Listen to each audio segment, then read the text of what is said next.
All right, Scott, we're in the studio. How you doing today? Well, after this extremely long drive and lots of rain and traffic at the LAX, I'm actually very, very excited to be here now that I'm off the freeway.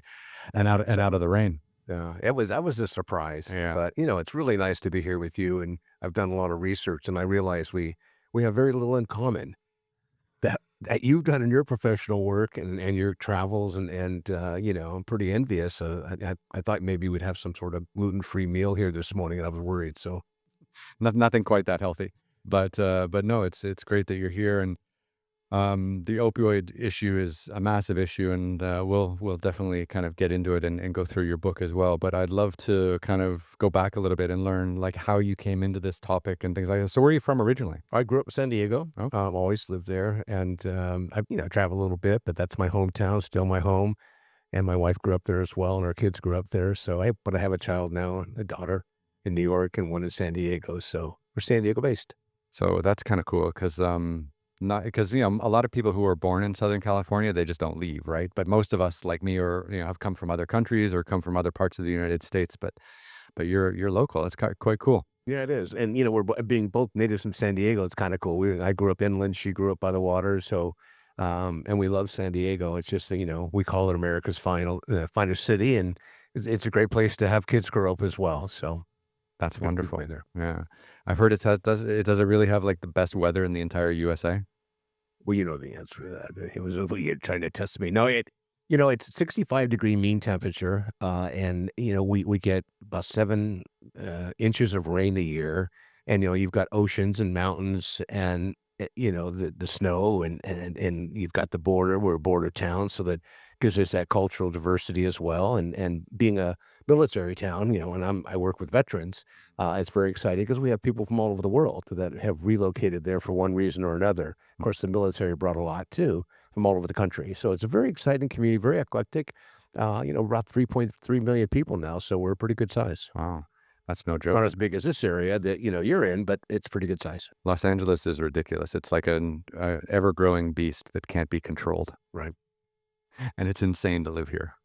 I can't imagine. Look, just trying to find a parking space here is tough, Yeah. and it is a big city, and there's a lot of you've got a lot of density here, and it'll be interesting to see after the big fire how things change, if It they will do. be. Yeah. I think a lot of people that lost their homes probably aren't coming back. I think a lot of people are just gonna use Really? it as an excuse Think to that? just I just think I've just been reading, and I've been following this now for a couple of weeks. Obviously, the fires themselves were devastating, but now the issues are with the insurance companies and the banks and things like this, where some insurance isn't going to be honored. Some insurance, they're going to drag their feet for months or years, and banks are still forcing people to pay mortgages and stuff like that. And I don't know. I just think it's the whole situation was obviously devastating.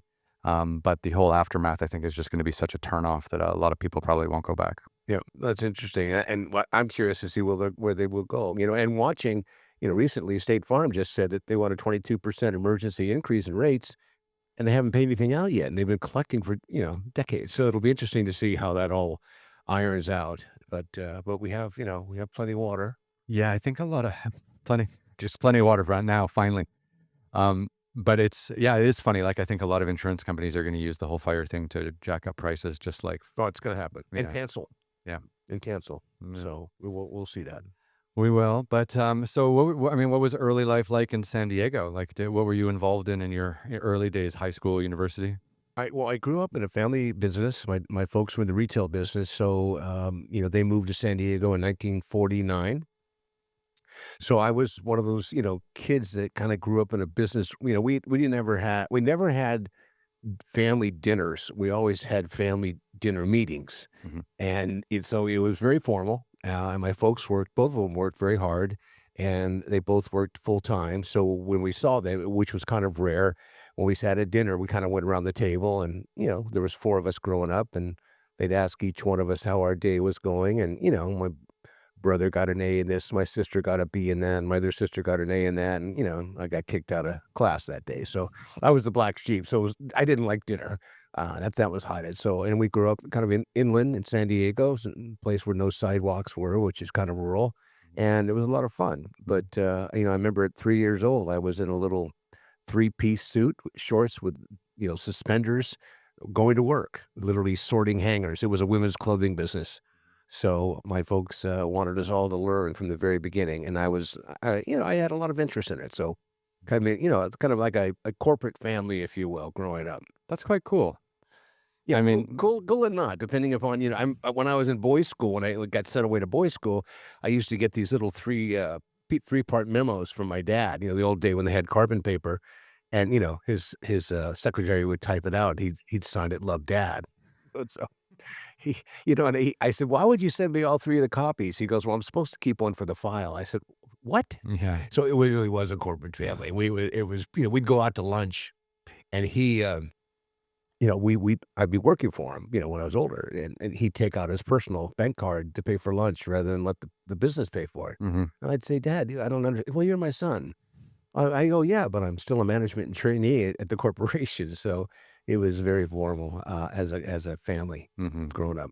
Well, that's interesting. I mean, because if you think about it, like, that's kind of how we all started at some stage, right? Like, if you think about, hunters and gatherers, like, converting into farmers and Mhm. then the working on a farm, you have as many kids as you can because it's free labor, and then the whole farm is like a community of workers, right? You're working from sunrise to sunset, and I think that whole mentality has kind of shifted into the modern era, right? And there's lots of family businesses and things like that where the children are expected to take over the reins someday. And I was reading recently that like now with a lot of the baby boomers aging, this is going to be like the biggest wealth transfer that the world has ever seen with the boomers handing over their businesses or their assets to like the next generation. I think it's quite cool.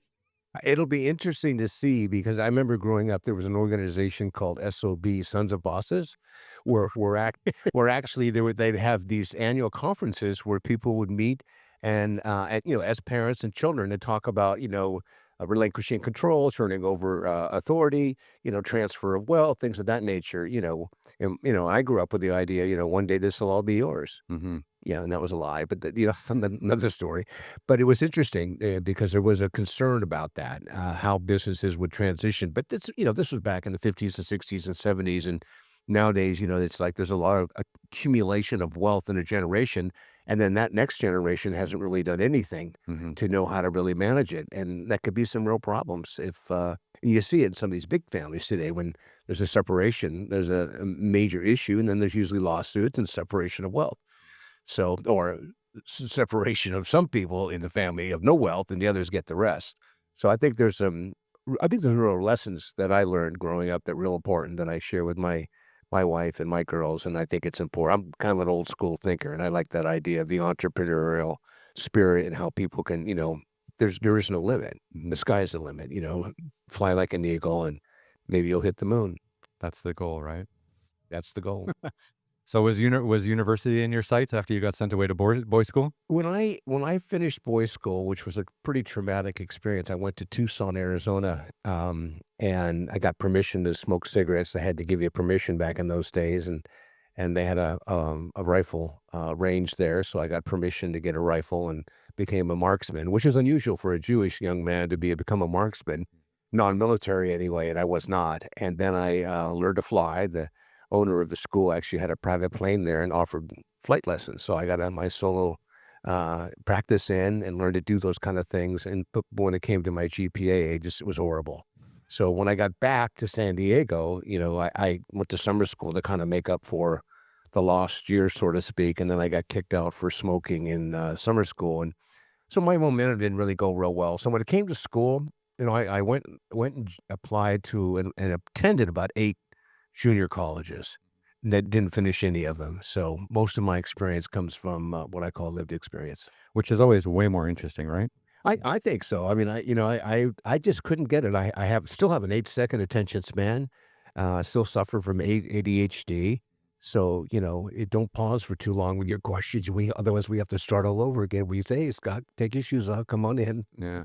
It's interesting though, like I feel so many people have grown up kind of in a similar situation like you where school just wasn't for you and then still like society, whispers in the ears of all parents, you have to go through school, you have to get a degree, you have to do all these things. But some people just aren't built that way and there aren't enough like good alternatives, I think, in society for people who just don't like school or can't get it. Well, I I mean, agree with that. I yeah, think that's true. I mean, I only stayed in school because of my sporting career because I had to get good grades to be able to stay on the team, and I think without that motivation and that threat hanging over me, I probably wouldn't have made it. And, I think and if I wasn't, enjoying life, but I was enjoying life, but it was from a different perspective. I was doing a lot of experimenting, a lot of substance abuse, a lot of drinking, but I was also working 60, 70 hours a week in my teens, and that continued all the way through until I crashed and burned. So I had a work ethic. I understood what I was doing. I was good at what I was doing, so I didn't feel a gap there. But missing school, my kids both went to college. My siblings went to college, so I was just an outlier. I just felt like, I don't like it. I'm not getting it from it, and I was impatient, and I had some traumatic experiences in school that just, I just the I, and I have an authority hate complex, Mhm. so it's really hard for me to kind of sit in a classroom, and even today, sitting in a room where there's someone speaking about a subject that I'm totally familiar with, and they're sharing data that's 3 years old. I find it very frustrating. Can believe it. Yeah, very frustrating. So what led up to the crash and burn? Well, it was a myriad of circumstances. Technically, I was diagnosed, as a substance abuse disorder, when I was in my mid-20s, and I was experimenting a lot, and I was anesthetizing myself, and I was self-medicating a lot. Like everyone was, I'm just gonna be 71 this month, so I graduated high school when I was 72, so in the late 60s and 70s, people were doing that, they are partying. The difference is I was, starting earlier and working at it later, and over time it catches up to you, and it caught up to me. When I was experimenting, I was poly-drug, I was into hallucinogens, and, then I became a unlicensed pharmacist and developed a whole customer base around that, and I knew how to, facilitate the business. I'm not sure you understand what I mean by that. What I do, yeah, yeah. Okay. Good, well, you didn't change your expression. I always like to clear it up, and I say I should be saying retired and licensed pharmacist. My older daughter's an attorney. She says, "Dad, you can't keep saying that without quantifying what you're just talking about." So, when I come to the table today, when I sit with criminal justice and I sit with, the district attorney and U.S. attorney and law enforcement, I bring a level of understanding and expertise that a lot of people don't have, to understand the mind of the drug distributor, the drug seeker, because I think that's part of why we're not effectively treating the problem, in a way that's really improving things for people. So I I've sat at many tables for a long time and then continued to do what I did, wrote a book about it, just because I wanted to get information out that other people could learn. And part of the reason I do what I do today in the treatment world is I got tired of going to funerals. And we're talking specifically about the opioid crisis in America.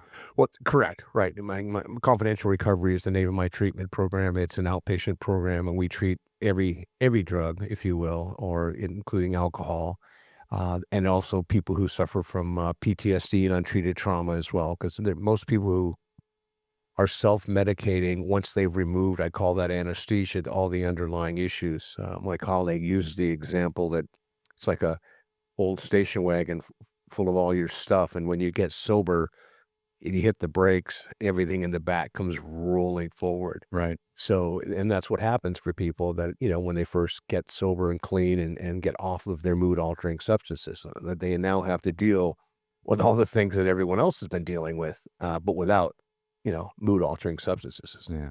That's terrifying, right? Like, because that's the crutch that kind of keeps people going, right? And then you take away the crutch, and then the tsunami of bad behavior that you've been dealing with for months or years just comes back to you. And if you've been doing it long enough, you get pickled. So your body kind of gets preserved. And then when you remove that, there could be a lot of other complications, medical complications, mental health issues that come up, relationships that just, you look at somebody and go, "Who are you?" Hmm. They're doing everything they're supposed to stay alive, but now there's somebody different than you actually met before. And there is that goes on with the family as well. So it's complicated. Sounds like it. So you had your own kind of crash and burn, and then what made you pivot to want to help people in this addiction space?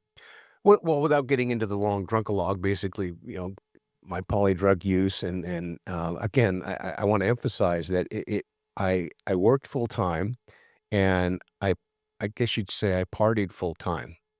And the problem with either one of those 2 commitments, over time, you burn out.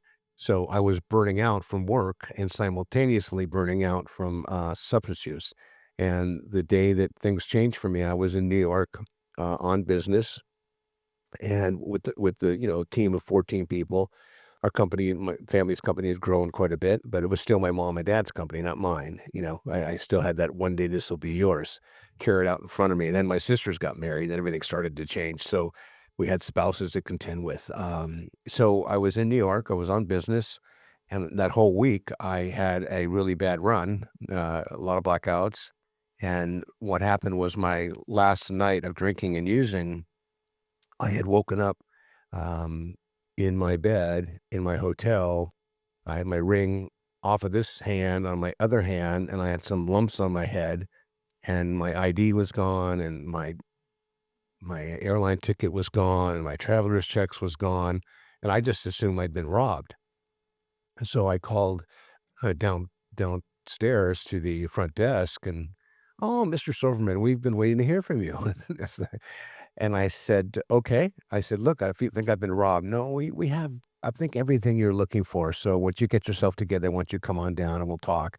So I come downstairs and, it's, Manhattan and this was in, November of 1984. It was a Friday morning, the 11th or 10th, the 10th, I believe. And I went downstairs and they said, "Come with us." They walked me across the lobby, and I'm sitting there in the security office, and there was a local New York Police Department representative there as well, because they were trying to figure out what they wanted to do with me. Mhm. They told me that they had my airline ticket and my traveler's checks and my ID, and they said, "Do you remember what happened last night?" And I smiled and I said, "No, I don't." So anyway, at this point, I was still standing. He said, "Why don't you take a seat?" So the officer who happened to bring me back to the hotel sat me down and said, we hear about the stories of people who are passed out in the gutter, and that's where we found you." Oh, wow. I was in my three-piece suit, my London fog rain jacket. He said, "You literally were passed out on the curb in the street In Manhattan in Manhattan at night. at night." Mhm. Yeah, because they brought me back in around 3:30, and I think I woke up 4:30 an hour later. Mhm. So I said, "Will you be arresting me?" And they said, "Well, we checked your ID, and coincidentally, in the business I was in, I had a badge that I carried. Oh. So it was gold and silver, and there happened to be a undercover narcotics detective conference in New York at the time, and their badge was gold and silver. So without looking too closely, they just made an assumption I was there for their conference, Oh, wow. so they didn't arrest me. And so that was divine intervention right there. Anyway, so we kinda went through it all, and they broke it down for me, and basically they said, "Look, here's all your stuff," and then they gave me back to the management at the hotel, and they said, "Look, we want to invite you to never, ever come back here again." I mean, I was a little bigger in those days. We had to put you in a luggage rack. Mhm. We had to wheel you upstairs. 3 of us had to put you in bed. I mean, and you were sound asleep. And you could have been run over and killed, and as our guest in our hotel, we might have had some responsibility for that, so Mhm. please don't ever come back, just stay with us. Wow. So I got myself together, packed up, and I went to my morning office appointment, and, I had some coffee on the way over, and I smelled of beer, and I'd been in a fight in the bar the night before, and I had to figure out what I was gonna do to explain to my team where I've been, and I didn't realize until later that day I'd been gone all week. I was in a week of blackouts. Monday night, Tuesday night, Wednesday, Thursday, and then Friday when I saw everybody. They had been checking in on me, and I'd been responding, but I didn't recall anything. Mhm. So it was my week from hell. So I met with them right before we had our first appointment, and they kind of explained that they were a little concerned about me and scared about, where I'd been and what was happening and what they could do to help support me. So I excused myself and went to this guy's office. I said, "Can I use your office for a couple things?" And he said, You can." Is that your phone? It could be, Yeah. yes. Yeah, and I turned it off. So it's just a barking dog from the neighborhood. Okay. I thought it was a barking dog outside. That was a bit strange. Yeah, yeah. Apologize for that. Must have turned it on. Anyway, so the bottom line is you can just, turn it off. Ah. Alright, phone is now officially off. All right. So back to New York. So I sat for a moment and I started to cry and realized that there's no way I'm gonna be able to explain this to everybody. I had a team of 14 coworkers. I knew most of them really, really well. We all worked together. And I wanted to, try to find something that I could use to explain my behavior, but I hadn't remembered what I'd done, so I really didn't know how to explain it. But then I realized looking at myself and the stains I had and the way I smelled and the way I've looked in the mirror, this is it. I've been caught. Mhm. And I was so hot and I was sweating and, alcohol's coming out of my pores, and I went to the window. I thought, I'm gonna get some air. I gotta get some air. I gotta get some oxygen in my body. I gotta figure out how I'm gonna articulate this. Mhm. And while I'm at the window's edge, I'm thinking, you know what? I've had enough of this. This has been a year that I don't ever want to see happen again. And I decided that if I were to just lean back, I was on the, I don't know, 44th floor of some high rise in Manhattan. I wouldn't have to explain myself again. Because over the last couple of years, I'd been kind of explaining when I was passing out at parties or social events or bar mitzvahs or weddings, or my wife was. Mhm. So that got kind of complicated. So I'd leaned back and I was prepared to just close my eyes and fall out of the window. The window was literally open Mhm. because it was a hot morning. And the first thought that came to my head is my mom saying to me, suicide in my head. Suicide is selfish because we had spoken about it over the years. Mhm. And while that comment's going on in my head, the guy comes back in his office and he says, "What are you doing, man? You gonna fall out the window?" I said, "I'm just getting some air." So he goes, "Okay, well, we're getting some bagels and stuff. So come on in and join us when you're ready." And I just hesitated for a second to close my eyes and started to cry and got off the windowsill and called my wife and planned to get into treatment as soon as I could. Mhm. So that's what happened. That night I came home, talked to my family, explained what happened. And then the next morning, I checked into a inpatient treatment program. I spent 28 days learning about the disease of addiction and what I need to do to change my life so I could live longer. And that was a little over 40 years ago now. So Wow. it's been an interesting ride. I mean, all I ever want to do is live to 30, and I'm going to be 71 this month. So celebrating that in its own right is real exciting. So, and that was kind of the end, and that was the motivating factor, and clearly wanting to take my own life. So Mhm. that's a rather extreme position one puts one in when they realize that there's nothing more they can do, or there's nothing more they can add, and the only way that they can feel whole or not have other people worry about them is to take their own life. So when I hear from people that families and people that talk about suicide, a little piece of me really hurts because it is preventable, Mhm. and it is treatable. It's tough, difficult, and we work with veterans, and right now 22 veterans a day in this country take their own life, and most of it's because of untreated trauma or Mhm. untreated PTS. Mhm.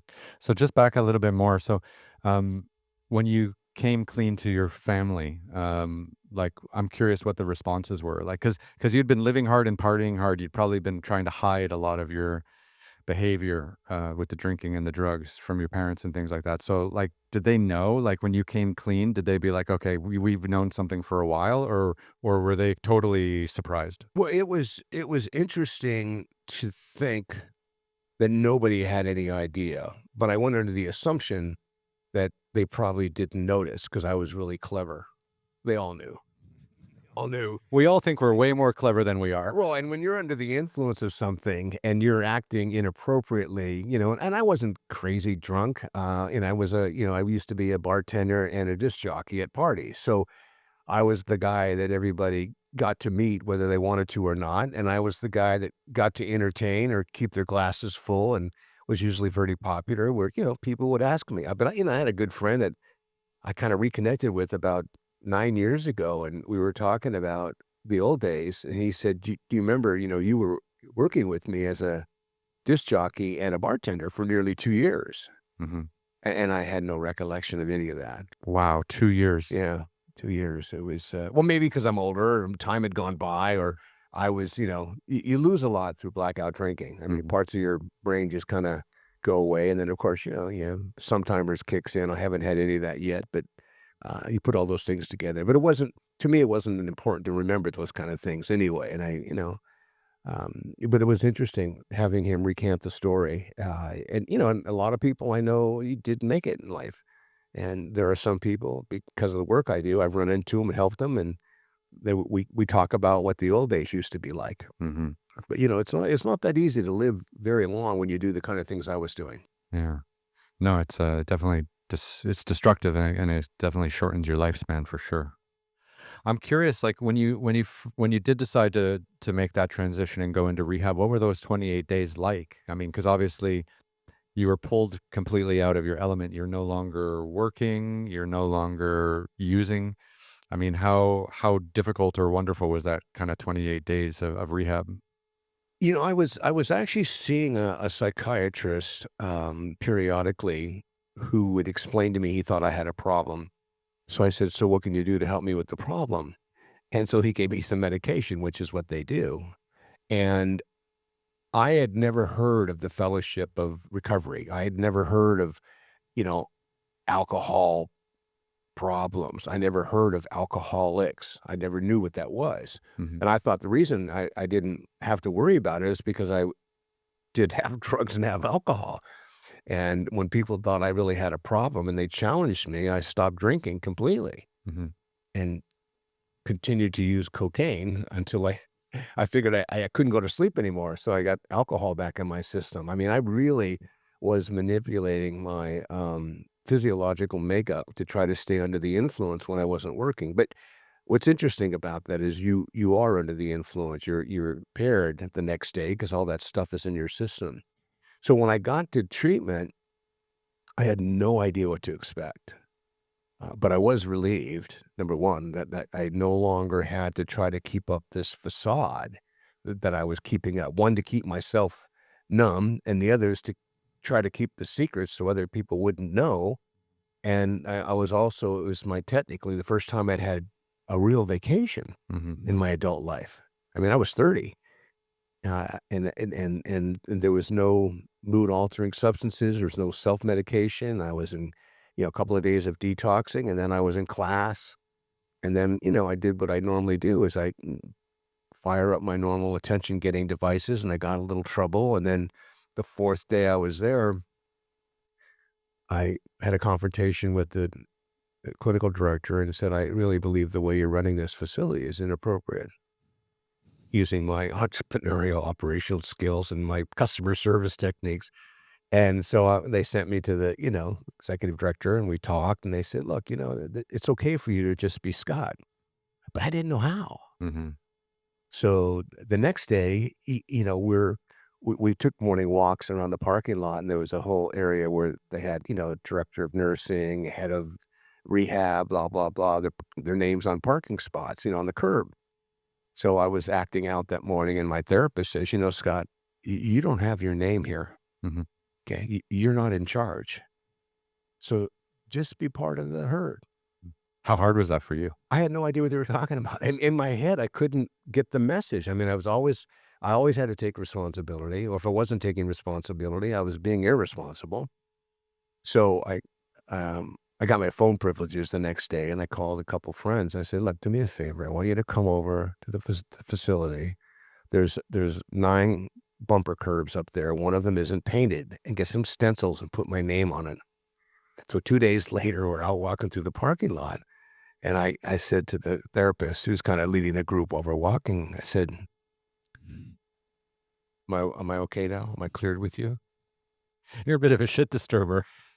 Well, I found it I was adding value to our journey, Yeah. and I wasn't. So, and that was part of, me having to settle down. So to answer your question, I knew everything there was to get high, how to do it, when to do it, what to take in the nighttime, what to wake up with, but I had no idea about recovery. I had no idea about the journey of being sober. So, my very first meeting, which was Saturday night, I was under medication to make sure I didn't, go through any DTs. There was a men's meeting, Oh, sorry, what's an EDT? detoxing, the DTs, detoxing deliriums, where actually you can get ill and potentially die Mhm. when you go through withdrawal, when you're first coming off of something. Okay. And most people go through it. It's a very uncomfortable state, and that's why most people who have been heavily involved with mood altering substances need to go through a formal detox, or should at least talk to somebody about it because it's important. Because you don't want to end up deciding you're done and then end up having a heart attack or brain bleed or seizure, or suffocate from your own vomit or something of that nature. All the good sides of detoxing. Because the body's just kind of rejecting the whole Correct. experience, yeah. The level of dependency is high, and the body can go through shock. Mm. So I'm in this men's meeting, and they basically ask, mostly the newcomers, and I was one of them, just got into treatment that morning, didn't want, have any questions. So I said, I was kind of mumbling and, how does this program work? He says, well, you have to take the cotton out of your ears and put it in your mouth. So, they going around the circle, and they came back around, and I said, I don't understand. He says, shut up and listen. And that was my very first message. And you know what? Probably one of the most powerful messages I got early on. And it was really helpful. So from that moment, I shifted gears, flipped the switch, and started to do everything they told me to do, Mhm. and spent a whole year in aftercare and support and volunteering and going to meetings every day. And then I started volunteering at the facility. And then one day I got this honor for 4,000 volunteer hours Mhm. that and didn't realize they were documented. But when you walk into a facility, you have to sign in. Mhm. I wasn't tracking it; they were tracking it. So that was a real honor. Then I got offered a job to help market the treatment center, and then I went for the interview and met with the director. And I said, "How much is this paperwork?" And he said, "About half." So I said, "Well, I'll pass." I just got up from the chair. He goes, "Wait, seriously? This is a great opportunity." I said, "Not for me." And I just went on and took another year off, taking state disability, and I tried to figure out what I was gonna do. And then I used to, it's actually in my first book, I would go down to south of the Hilton. You'll hopefully appreciate this, and I would fly competitive kites, Oh, wow. ripstop nylon with Kevlar lines, and, multi-stack, and, compete. So you never went back to work for your parents, and you No, never. it was assessed when I was in treatment that the pace I was working at, it wasn't healthy for me, Mhm. and they didn't feel I was adding value to the family's business.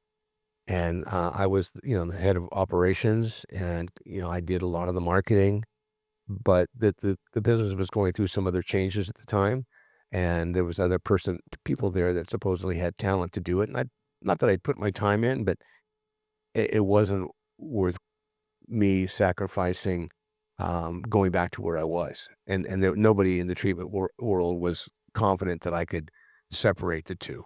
Yeah, because if you went back to work with the same business, you'd probably just fall into the same habits again. Correct. Yeah. Because I had the power, the flexibility, the authority. I can make my own way. They said, maybe take 2 years, and if it's something you still wanna do, revisit it, but right now, you should do something else, Mhm. and went and they sent me to the state to get assessed, and I came out of there with the assessment after 3 days that I should be a welder at a ship fitting yard in San Diego, and I love working with my hands, so that part was really positive. Mhm. Did you ever do anything like that? I mean, other than just flying the kites? Actually, I did. I did some oxyacetylene, artwork.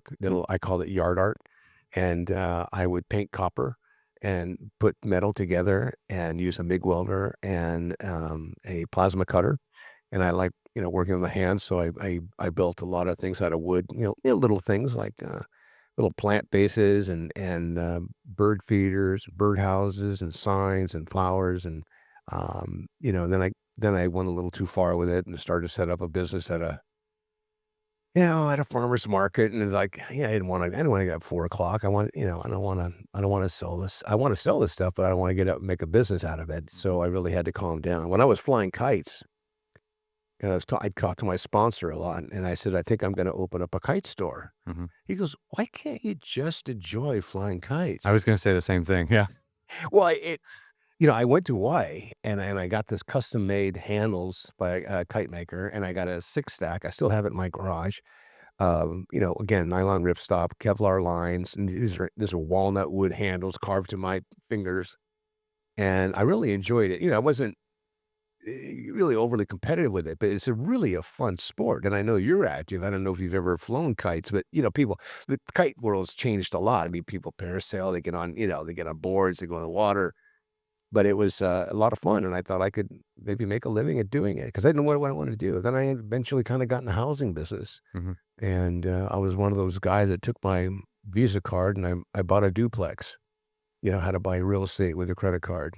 Mhm. This is back in the '80s, and, then I started working in the world of, the part of the community where all the drugs are being sold. Mhm. Then I got involved with drug and gang eradication, which is a very specialized business as well. How did you buy a house with a credit card? Well, you find a motivated seller, Mhm. and you do a cash advance on your credit card, and then you have a second money person who takes you out of your money, and then you refinance. Okay. Back in those days, a duplex today, for example, I don't know in this neighborhood, but, in parts of San Diego, it'd be $1,000,000, but these things were, 150,000, 10% down. Mhm. In those days, it was funny. You'd call the bank and you'd hold the parcel number up to the phone, and the bank would just fund it. I mean, this is in the '80s. Mhm. You can't do that today. You gotta go through, more influential experts like, Musk and others like that to find ways to, borrow 1,000,000,000 with a collateral of 100,000. I mean, Mhm. you can't get those ratios today. And then in the late '80s, you remember, you may not, you're kinda young, but, Mm. banks failed heavily because of things like that. Mhm. But Yeah, every that's how I started. 15 or 20 years, the banks Yeah. get And then I wor found a seller who would sell me stuff with no money down, Mhm. with the idea he hoped that I would fail, so he could foreclose and come back and take it back in and do it again. Mhm. But, and at one point, eventually it all fell apart because there was a lawsuit, but, he was pissed at me because I wasn't failing, fast enough. Mhm. Well, I mean, like, you've been in business your whole life. I mean, you were seeing every angle, right? Like, with your experience working from the age of, like, 3, everything, you probably brought a lot of savvy to it. I do, and the thing I like about my life today is, I have this lived experience that I wanna share with others, and, it's kinda why I'm writing my books. I hope that someone gets something from them. Mhm. So, if nothing else, for me, it's kinda cleansing to be able to put things in writing and talk about, my experience, and what I try to do is make suggestions. I don't think there is one way to do anything, and I think everything comes from somewhere. And, I've been lucky to facilitate a lot of different things, and then after the housing business, I got into the nonprofit business and did that for about 18 years. So working with, homeless, hard to serve individuals, people that just, weren't quite getting to the starting line. Mhm. And you can't get to the finish line, in my opinion, if you don't get to the starting line. So, and I would say to people, "Look, you don't have to compete, but let's just get you to the starting point, and then you make a decision if you wanna move forward or not, rather than just saying, 'Oh, they won't take me,' or 'I'm not tall enough,' or 'I'm too fat,' or, 'I'm missing too many teeth,' or 'My criminal history is too long,' or." What made you wanna go from, like, sharing your personal experience with people on, like, a one-to-one basis or in meetings or something like that to then wanting to build it up and I mean, and create, like, an entire nonprofit? I mean, 'cause, you've been pretty business savvy your whole life, but what kinda made you wanna build out a nonprofit to help people? That's a great question, and I think the best way to answer it is, I learned early on in my recovery that I can't keep it if I don't give it away. So what happened for me is, after I got that job offer from the treatment center and I decided I didn't want it, my wife and I sat down, we talked about it, and she said, What are you going to do? I said, I'm going to build this housing thing up. I really want to do that. And it was a time vacancies were high, drive-by shootings were starting, crack cocaine was sold on card tables in every major corner in certain zip codes in our community. And it was a tough time to do anything with housing. Now the demand's so high, people wait in line to wait in line to get access to housing that's affordable. Mhm. So it was getting tough for us. And then one guy who owned a lien on one of our properties, his money guy, um, took advantage of him and robbed him on a deal.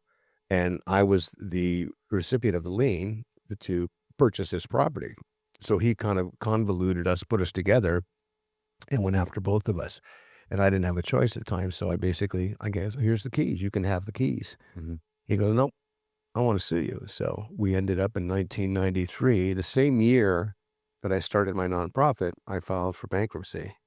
And I can remember what a sad day it was. I had to deliver my car to my bank, and I knew the bank really well because we had a lot of property at the time. So, and those lessons learned are tough lessons to experience, and I put them in my book because I didn't, I'm also a firm believer I'm only as sick as my secrets. So the more I don't keep secrets, the better I can sleep, hopefully. Mhm. So I started volunteering during I heard this guy say yesterday, he said, "I'm really religious about exercise." He goes, "I go twice a year, just during the heavy faith time of the year." So our temple supported a hunger project, they called it, and we fed on Sundays at one of the largest social service agencies in San Diego, and they encouraged everybody each year. Each family should come down. You should come down and you should volunteer. Just come for one day. Mhm. So I asked my wife if she wanted to go. We didn't have kids at the time, they're not yet anyway, or they were too young, and she said, "Why don't you go?" So I went, and I just loved it. Mhm. Fed 1,000 people that morning, and all I was doing was, slicing this and cropping that and stirring this and throwing stuff away. But you had to be down there at 5 in the morning. I said, "I'll do it." I'm like, so I did that, and then I asked the head of volunteers. I said, "Can I come back next week?" She said, "Why would you want to come back next week?" "You don't want me to come back next week?" "Well, we have other families that, are scheduled to be here next week, but yeah, we'd love to have you. It's good." They don't wanna train somebody because it's like you don't wanna get to know somebody, they're not gonna be there too long. So I came back, and I came back, and I came back, and after 3 months, she sat me down one day, and she said, "Can I ask you why you're still here?" I said, I've never worked so hard to help others and feel like the person in charge doesn't want me here." She's, "No, I'm just curious." Mhm. I mean, we have seniors here who are retired who, get up 2, 3 in the morning normally, and they come to wanna help us, but you've really shown some real enthusiasm. And she said, "But more importantly, another question I have for you is, how is it you know so many of these people?" And whenever somebody says these people, I always go, "Oh God." I said, "Well, I know them from around, the community, and I knew them from recovery, and some of them were drug users, some were their competitors of mine. And when I was doing my drug and gang eradication, what I was doing was going into large properties on behalf of the bank or the property owner, and my job was to negotiate with the drug dealers to stop selling drugs." How hard was that?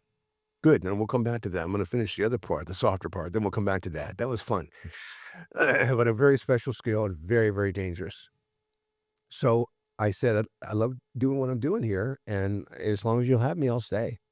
So a couple more months go by, and this guy comes up to me and he says, "Everyone tells me you're a smart guy." I said, "What do you want?" You think I'm stuck on stupid here? You come out, he's, I, I, I, I understand that you know how to help people get jobs." I said, "Who told you that?" "See, the head of volunteers told me to come see you." So I said, "Tell you what, I'm willing to help you as long as you're willing to do it my way." I said, "There's three kinds of truth. There's yours, mine, but I want you to do this my way. And the reason is I can't give you the kind of time you probably want and need, because I'm only going to be here on Sundays unless we meet, off-site at different time during the week, and he was homeless. I mean, he had no permanent address, so he was, he says, "So what do I need to do?" I said, "Let's go in the bathroom." So we go in the bathroom and we stand in front of the mirror. I said, "My first question to you is, would you hire you?" He says, "What do you mean?" I said, "Look in the friggin' mirror. Look at what I see, Mhm. and what do you see?" "Well, I probably could use a haircut and a shave." I said, "Look at the spots on your shirt." "Yeah, probably could use a new shirt." "Yeah, and how are your pants?" And he looks down, he goes, "My God, they're worse than my shirt." So I said, "That's what people are gonna see when you come into the interview. So let's do a couple things. I'll get you hooked up for a free haircut, a shave. There was a barber college near downtown San Diego, Mhm. and then I'll get you a voucher over at the Goodwill and get you some clothes. And then we're gonna sit down and we're gonna talk about what basic things would be helpful." And I always like to talk to people that way. That not this is what you have to do, things that'll be helpful, and then give them choices. Because I find that human beings given a choice will make one Mhm. when they're directed. If they're like me. Yeah, it didn't work out well for you. No, and I found that philosophy doesn't always work with people. Mm. Most people don't wanna do what someone else wants them to do because if what someone else wants them to do would have worked for them before, they would have done it. Mhm. So, we sat and I coached him through some ideas, and I said taught him how to shake hands. There's actually a way to shake hands, smile, and look someone in the eye. I actually call it Handshake 101. If you Google me and put Handshake 101 in, you'll see it. The video will come up. And the idea is there's certain things that people look for when they're looking to hire somebody, and number one is attitude. Mhm. And so we practiced, and he started with, "Hi, my name is Bob, and, I have a little criminal hit." I said, "Stop. You can share all that once they like you, but let's help them like you first." Mhm. So we went through and rehearsed, and I said, "Look, I want you to come back next week, and I want you to get a few of," I called them his homies, "together, and then you're gonna practice in front of them." He goes, Why do I need to do that?" Because this way, if there's 5 of them listening to you, you'll be teaching them. Why would I want to do that?" I said, "Because I just spent time teaching you, and I'd like you to help some others. Mhm. That way we can help more people together." Simple things can make big differences, but if people haven't thought about it, it's completely out of their comfort zone. Yeah. So he did, and he just nailed it with everybody. Mhm. And so he went for a job interview. We sent him to McDonald's, because they had the sign up and it was near walking distance to where he could get access to food and other things. And, within 2 days, he got a job offer. Mhm. And the other 5 that were his audience, they all came to me one-on-one. And then I said, I can't do this like this. Let's meet as a group. And then, but each one of you have to bring somebody. So the next Sunday we had 10 people, went through the same basic stuff. And our pioneer, if you will, gave his story. So he was already given back within 3 weeks. He was your ambassador. He became an ambassador, absolutely, and then his job was to teach others to become ambassadors. Mhm. So he did that, and it was awesome, and within 3 more months, we had almost 40 or 50 people every Sunday sitting around working on this, and then I didn't know how to scale this up, so I went to, it was called the Pick Ritzy, I believe, in San Diego at the time, now called the Workforce Partnership, and they were the ones who were kind of pulling together, I call it the social service loop of providers and talking about, how we work together, how do we hand off, when do we need to, turn someone over to somebody else, when do we say we don't do that, that's what they do, but we do it in a way where there's, a continuum of care, I called it. Mm. There was no such thing. Everyone was doing their own thing based on their funding. And not helping anyone else, not communicate. It was like everyone's working in their own silo. But they had all this great data about how they were talking to 20 people a day. But I said, if you're talking to the same 20 people every day, and 6 months down the road, it's the same 20 people, They're not moving on. who's winning? Mhm. More importantly, who's getting to sustainable paths? You're just you're keeping them under your control So rather that so than they can keep their funding going, right? correct. Yeah. Well, because that's all their funding said they have to do is talk to them. So I said, "Look, how about this? I'd like to come speak with the group, and I'll offer to help with the workforce piece, the job readiness training, how to communicate, how to get ready for an interview, what to do in an interview, what to do after an interview. I'll do all of that. So they said, okay, but we can't see you for 6 months. I said, are you kidding? These are people that are living on the street right now. Can you get me in here in 60 days? I'll be quick. So I come in, make my pitch, and they all said, you know, they gave me 5 minutes and they said, we really love your thinking. But, but, but, Give us, we're going to need 2 more months. We'll meet as a group and we'll get back to you. mhm. I said, no, I don't think so. I'm going to go outside. I'll wait 20 minutes, talk amongst yourselves, and just give me some feedback. So I come back in, and here's the but. They said, okay, and I had to write it in the book to document it because I first of all, I couldn't believe it. Second of all, no one else is going to believe it. So I put all their names in there, and I don't care if they come after me. I'm slow enough now. Anyone can catch me. They said that we love your enthusiasm. We think you're right on with your thinking, but we as a group cannot work with you. Why? I said, can you tell me more? Mhm. They said, well, we believe that if you get our clients jobs, what are we supposed to do? Wow. No, I said, wait, what? If you get our clients jobs, what will we do? I said, get a job. Mhm. You mean to tell me you won't work with me because you think, I said, I think at the time we were somewhere around 2,700 homeless in San Diego. This is back in the early 90s, and right now we're north of 10,000. Oh, shit. Same people are doing the same thing they're always doing, getting the same results. But I'm tired of fighting. They want if they want to solve a problem, they can call me. If they want to keep doing what they're always doing, they can leave me alone, which is what they're doing, which is fine. And is that conversation did that conversation turn you off so much that you just decided to set up your own nonprofit? You're too good at this, Ryan. Well, I'm just jumping ahead a little. No, I'm sorry. So my next point was, so that night I went home. I had the the worst case of the efforts I ever had, and I said to my wife, "Look, I want to start a nonprofit." And she's done what she's always done when I come with her with these unusual ideas. You should have seen when I talked about the kite store. She said, "You have no idea what you're doing." And I said, "No." So I went to the library the next day, learned how to start a nonprofit, and I did the appropriate things, got the filings going, and the IRS said it's going to be up to 6 months. So after 2 months, I called and I said, "Look, can I get an idea where I'm at with the process?" And so she looked me up and she says, "Oh my God, Scott, we just got your application 2 months ago. This takes up to 6 months." And I said, "Look, I'm just trying to live my life one day at a time." She says, "Are you in the program?" And I said, "I am." She goes, "Me too." Mhm. She said, "Let me see what I can do." So in 2 weeks, I had my cert. It was awesome. I mean, I have goosebumps just thinking about that story. So, I went to work and I got a little place and put people in it and started teaching people how to get jobs. And I had a small little business where we were kind of creating a comfort zone for people to work with us.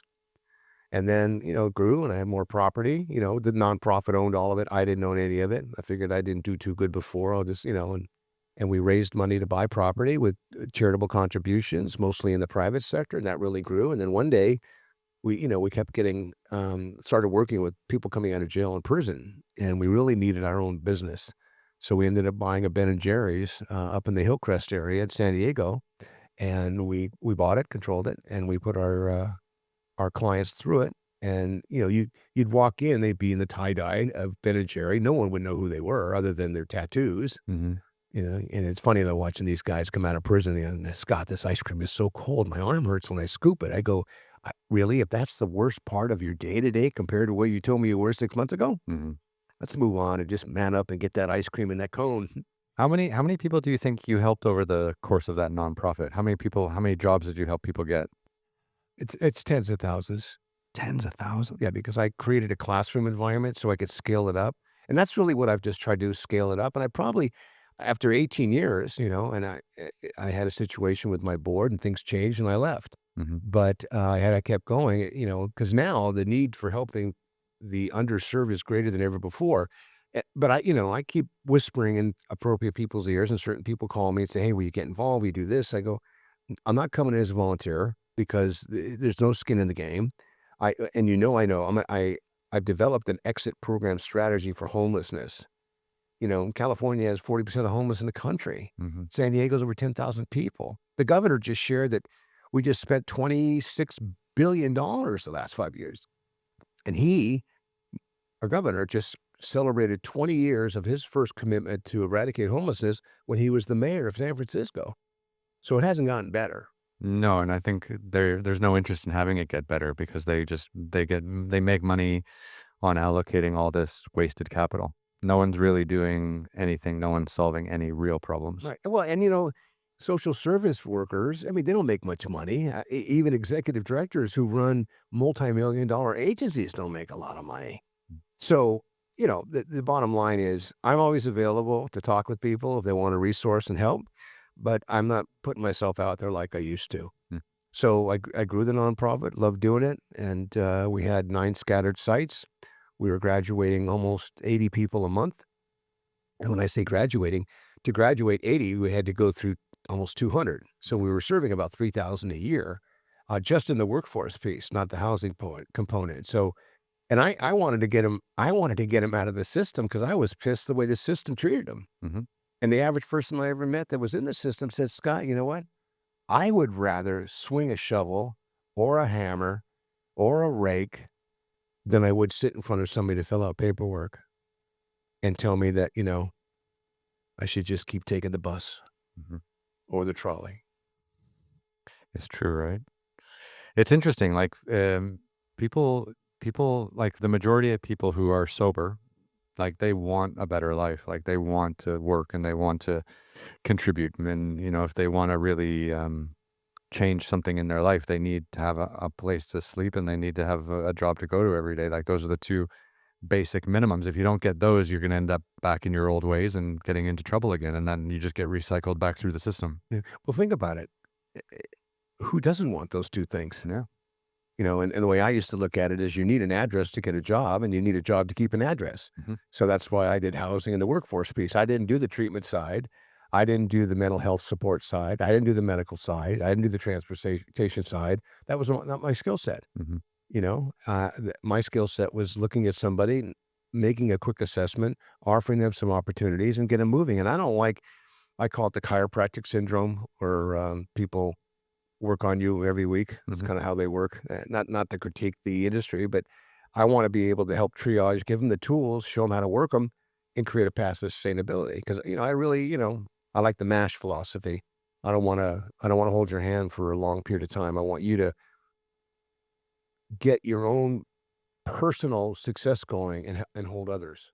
So we kinda get it moving and growing. I like that, I've lived all over the world, like, I lived in China for 18 years, I was in Dubai for a bit, I was in Switzerland for a bit, and now I'm here in LA, and I've only been here for, like, less than a year and a half, so but it's funny, the thing that I've noticed the most about the United States and how businesses work here is the number one thing that they want is they want a forever client.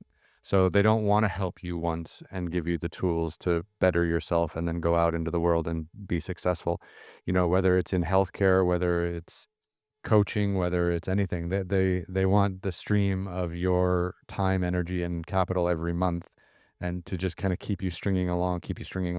And from what you just told me about these charitable organizations or these government organizations that are responsible to get people out on their own and being independent. And, it just seems like they also just want to keep people coming back again and again and again so that they can keep their funding and keep their jobs. Like the entire system is completely fucked. Like, how are we not giving people the tools to take care of themselves? And how is that not the first priority of every business or every government organization or every charity? Like, how, again, like holding someone's hand for 20 years is completely destructive to that person that you're trying to help, even if it keeps you in a job and keeps your NGO funded. It just makes no sense. You know, and I think the nonprofit industry is worse. And what's even more interesting is they seem to perpetuate it better than a for-profit business does. And even though 2 things, they may want to keep their job, but our community has shown us that there's always going to be enough customers out there. You know, once you sell everybody a car, if that's even possible, you can't sell cars anymore, but that's not possible. Mhm. Once you see a doctor for a physical, it doesn't mean you're not gonna see him again. I mean, the healthcare industry has worked it out because they completely frowned on any kind of prevention Mhm. from a health perspective. So I think we're kind of ass backwards when you think about it. But I'm too old right now to think about changing the system. I'll let you work on that while you travel around. But I Try think that you're right, though. I think we really need to. I think we need to work harder to be smarter, and I think we need to empower people more. And we do it just justice, in my opinion, to the young people coming behind us. Because over time, be it through attrition, what there's a give me an example. Buddy of mine, he's a psychiatrist at UCSD in San Diego, from Ukraine. Brilliant mind, and he shared with me. I said, "So, what do we do to And from my lens, how do we help the family who's suffering from mood altering substances and the codependency of the family and the family disease of addiction?" He said, "The studies have shown that if families can sit down for 3 nights a week and have dinner." Now, these are older studies, so he said, now you've gotta kinda get their phone away from them and their iPad away from them. Not away from them, but, everybody puts it in a basket, so it's neutralized. It isn't like mom gets hers and dad doesn't get his and junior doesn't get his, but, the oldest daughter does. It's all set up aside and have a conversation, even if it's 20 minutes as a family. Those are the kind of basics, he said, that are missing from the core pieces of people talking to each other, because that's the family hierarchy is where you'd go with your problems, and that family hierarchy is where you get feedback, whether you wanted it or not, but it would be feedback about someone who truly cares about you, unless they're taking advantage of you. Mm. And you don't see that in many places anymore, and you look at social environments today, everyone's on the phone. But my kids are in that generation. My wife's in that generation. I've told her just the other day we're talking about. I said, I think it's time for an intervention. She says, "Well, what are you doing wrong now?" I said, "No, I think you. I think you're not setting that phone." She loves safari. She went on a safari. I didn't want to go because I want to fly. Mhm. She follows a safari in real time every day, and then she takes pictures of the cool animals she loves, and she's just obsessed with it, Mm. addicted. Really excited. I mean, whatever term you want to use, I'm going to use all three because if she hears this, I don't want her to think I'm, diamond on her. Mm. But it's a little.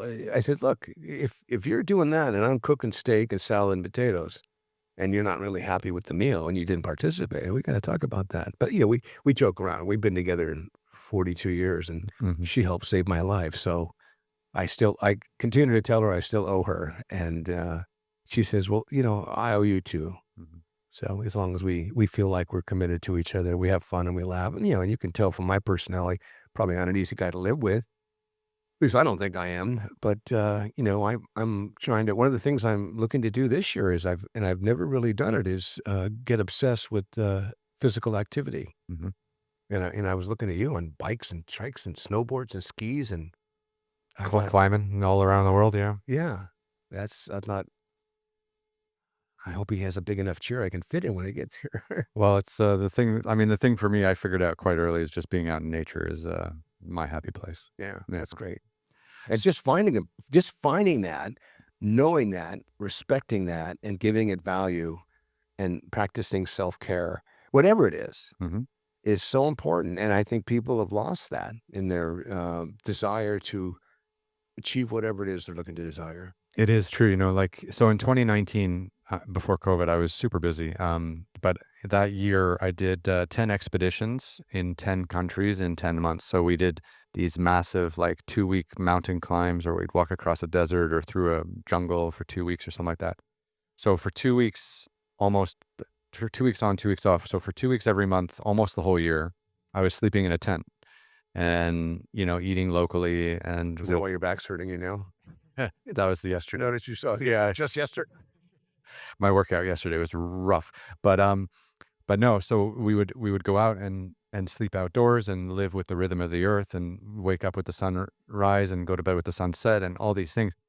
And also exercising because we were climbing or trekking or going through places. So you're working out all day long, you're eating locally, you're sleeping with the natural rhythm of the earth. And I've never felt healthier in my life and more relaxed, no anxiety, like just being out, away from all this artificial light, artificial air, traffic, again, off the grid, no, phones don't work or anything, and it was spectacular, such a great way to live.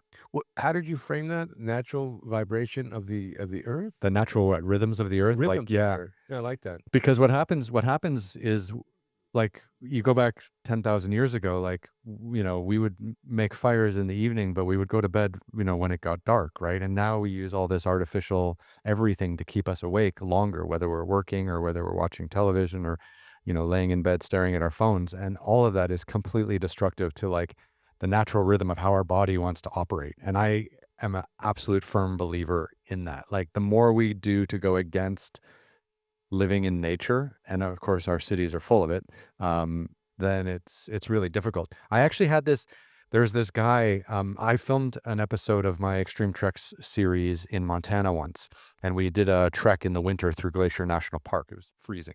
But to set that up, we did an interview with a local chief at one of the American Indian reserves in Montana.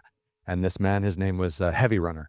And he told us, he walked us through this beautiful story of his mother and the Two Medicine Lake area in Glacier National Park, which is the area that we were in and we were filming in.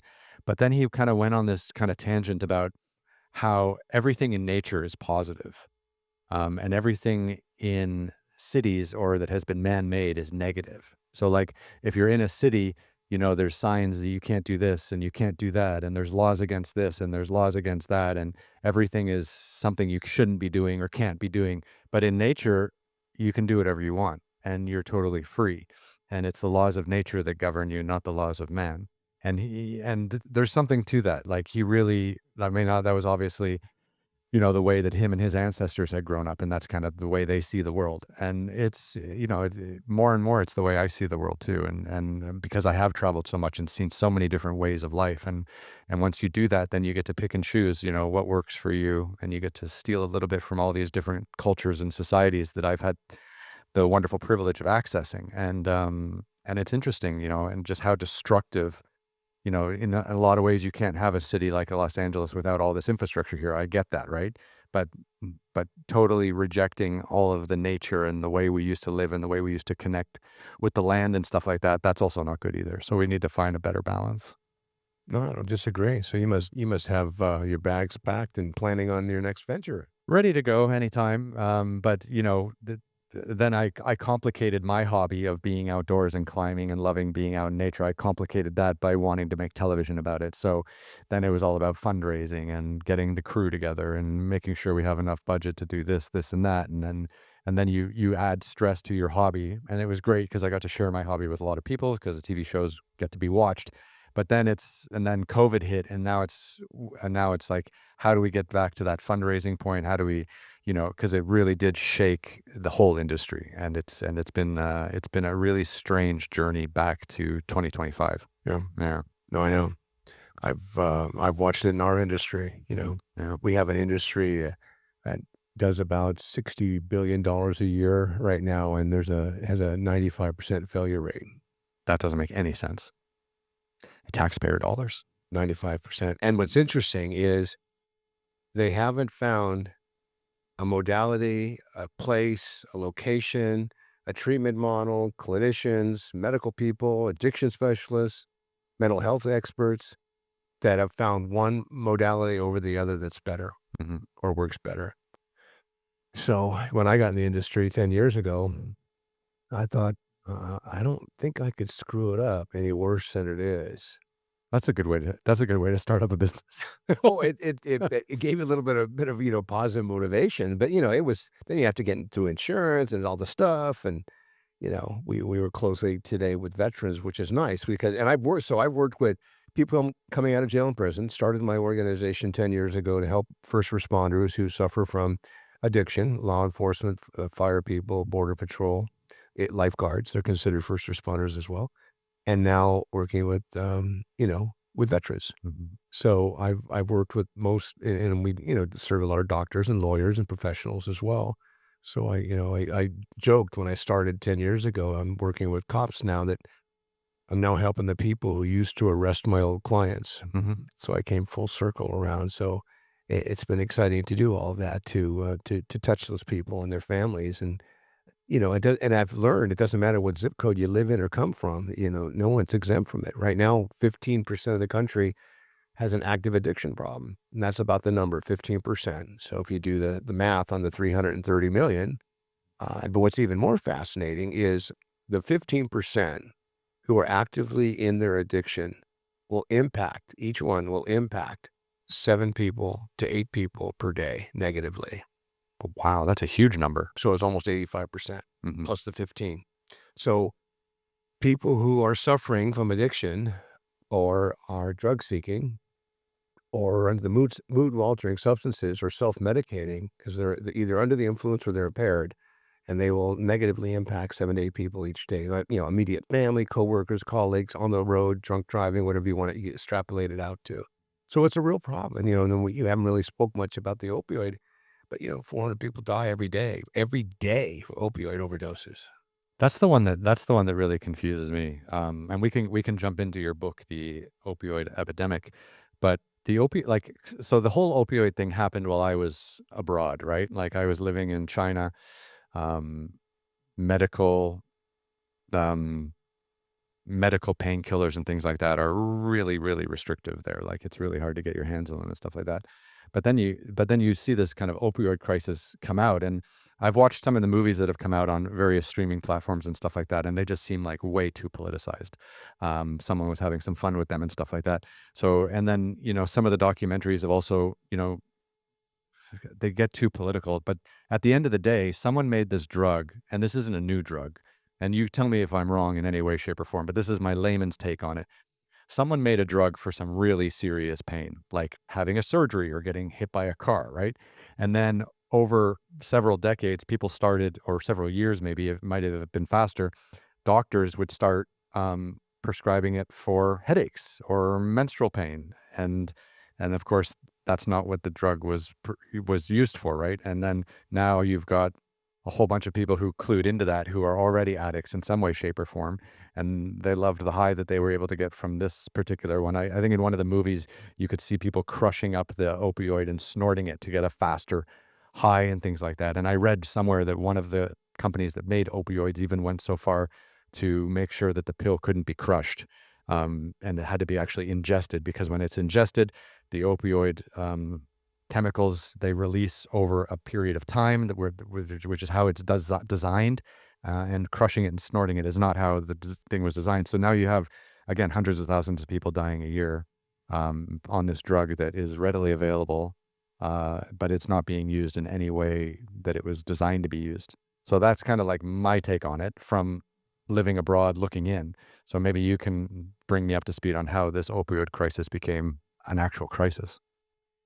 The understanding I have is that, and I've been tracking it pretty closely and wrote a book about it, and is the OxyContin, which was manufactured by a company called Purdue, and, they were owned by the Sackler family, and they started, um, really promoting the, OxyContin at a very large level. I mean, they had at one point at their peak, I think 185 pharmaceutical reps who just sold that one pill Mhm. to doctors and nurses and doctors' offices and hospitals, and that was their business is to, and they flew doctors places and gave them cash bonuses and really wanted them to write the script, promote it, and get it in people's bodies because they knew from their initial findings it was addictive, and if you could get someone to sample it, it's kinda like, "Here's some ice cream," "Here's some Deutscher's chocolate, here's some See's candy,"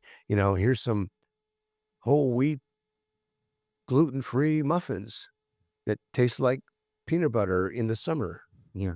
And the problem with it is over time, and it was doing in it initially a great job of killing the pain or masking the pain or camouflaging the pain. So everyone was happy about it. And as people heard about it, everybody wanted to be in the business to prescribe it. So all of a sudden you had these pain clinics now where doctors were seeing 4 or 5,000 people a month. And all he really basically had to do is check them in once a month and give them a script. And if they knew him well enough, 2 or 3 months until they started to kind of the DEA finally, kind of was pushed when the overdoses started taking place. And then studies were done that said Oxycontin does not work for long-term pain treatment. Mhm. And then the question begged, well, why are you selling? 5 years ago, I just did an interview Monday, and I'll tell you about that. 273,000 prescriptions were written for Oxycontin. Maybe 6 years ago now. 273,000 were written because the audience was there and the doctors were getting huge bonuses for doing it. And the pharmaceutical companies were just like, let's get this out there. And And it they did. and it was more than just the Purdue Pharma. Like, I read Johnson& and Johnson, which is a massive company. They were also producing OxyContin, but maybe not marketing it as aggressively. Like, there were a few companies out there that had a version of the drug Oxy, I believe. Either a version of, or they were doing some marketing with Mhm, under maybe like a private label. mhm. Like they'd buy it from, Purdue, and then they'd put their name on it, the label. It's basically a licensing thing that happened. Yeah, because they got in trouble as well. But part of what happened, I think, with them as well is the pharmacy part of it. There was lawsuits because the pharmacies were writing the scripts that were written by the doctors. And while all this arguing was going on, everyone would say, "Well, it's the insurance companies, they pay for it." Well, wait, the doctors write it, but no, the pharmacies fill it. And the government approved it. Well, not only did the government approve it, Mhm. but the DEA gave every medical professional who wrote scripts, they had a license. And the FDA or the DEA? The DEA, Yeah. the Drug Enforcement Agency, are the ones who give the licenses to the medical professionals who gives them permission to write prescriptions that are different schedules. Oh, okay, I didn't know that. Yeah. Yeah. So the DEA, and here's the thing, you make the pill, okay?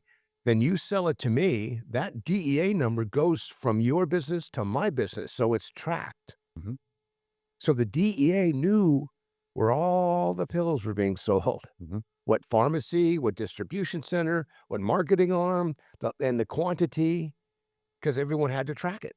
And no one did anything? Well, yeah, they kept, someone kept making a lot of money, Mhm. so, but no one did anything to stop it. That's what I meant, yeah. There was a community, I wanna say Virginia, I may be wrong, a small community where some pharmacy, and I don't know, had written 5,000,000 prescriptions. It's a little tiny, that's all it did. People would line up every day to get their pain pills. They wouldn't get a test, they wouldn't get a UA, check their blood or check their urine, they would just get their, subscriptions Mhm. prescriptions, renewed on a regular basis. And the DEA knew it because they tracked the distribution. Mm. When from what I've heard over the years, the cartels had so much money, they would pay the lobbyists who would go to the government and push the DEA to not make any noise. Mhm. I mean, you can't get away with something that large without leadership knowing. And since it's a controlled substance Mhm.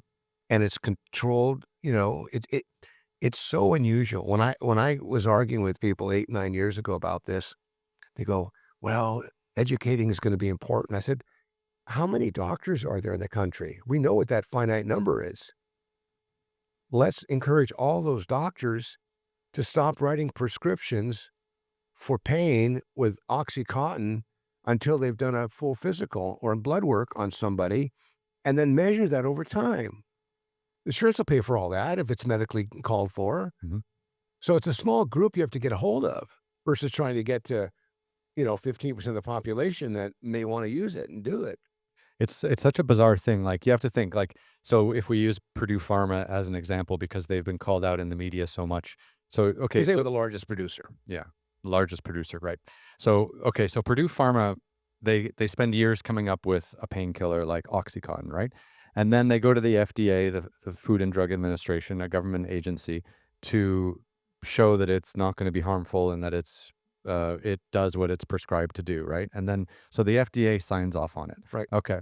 Then it goes out to the doctors, and then the doctors, you know, they have an oath, right, to do no harm to their patients and stuff like that. But I guess the marketing from the company that makes them was so overwhelmingly positive that they passed along that positivity to what, all the patients, and then they just started writing all these scripts and getting payments and kickbacks and the whole thing. It's just like the whole thing to me is so ridiculous. It's and then the insurance companies were still paying, paying for it in some cases as well. So like, is it the FDA's problem? Is it the company that made the problem? Is it the insurance? Is it the doctors who are the final communication with the patients? Like, who is even to blame? Like, the thing is so ridiculous. It never should have even probably gotten off the ground. And then you think about the consumer. Where's their accountability? Yeah. If they had the same information that the pharmacist does. And since it leaves the pharmacist's hands last, the pharmacist isn't getting complaints about people who run out of prescriptions, they're going to the doctor. So and the doctor is submitting the coding to the insurance company who pays for the product with the pharmacy. So I don't even know where they're actually in all this. They seem to, they always cry about not making enough money, and they're probably some of the most profitable industries in the world, insurance companies, no matter what level it is. So, and then when the pressure came to Purdue, I can remember it was about 6 years ago now when they said we've we've laid off our entire sales force. Well, yeah, all your consumers are addicted. You don't need a sales force anymore. It was insane, and they were so proud of themselves. 175 people were taken off, the payroll. Stop marketing OxyContin. So then there was a lot of pressure. Then the class action lawsuits came, and they're still being settled now. And then Purdue, the Sackler family took their entire operation almost 5 years ago now, I believe, and moved it to Europe Mhm. and replicated the same thing. So they're now doing the same thing over in Europe they did here. And in the settlements are still being ironed out, and the drug money and the things of that nature, and pharmacies and Johnson and Johnson, a couple others are also liable, and Mm. some of them are just probably paying the money to shut up and not have to spend 10 years in court. Right. And then we see fentanyl. Well, this is an exciting one. Yeah, I've been reading a ton about this as well. Fentanyl was actually created to work with pain around cancer Mhm. because morphine and OxyContin wasn't really doing it the way they thought it could and would. So but it was also created that the idea it's only going to be administered through IVs, which is usually done in hospital settings, and it's only going to be a drug for initial pain. Well, once the results came in, how well it worked with pain, that's when the cartels got together with China, and China makes it's interesting. They make the precursors. They don't create It's a the synthetic drug that they make correct. in China. They make all the chemicals, and then they give it the chemicals go to the cartels, Mexican cartels, then they manufacture the fentanyl. It's not the other way around. Mhm. And I remember a couple years ago, I heard a DEA expert. I was the only treatment provider in a room with 300 DEA agents and undercover criminal justice, district attorney's office, and the U.S. attorney. They told the story about how and you may know this, I'm going to use the wrong word, the sub-countries or the different regions in China, because they're able to do one can do this, they move it to another region, and they get around the law of manufacturing the precursors, or they make it here and ship it from here to wherever.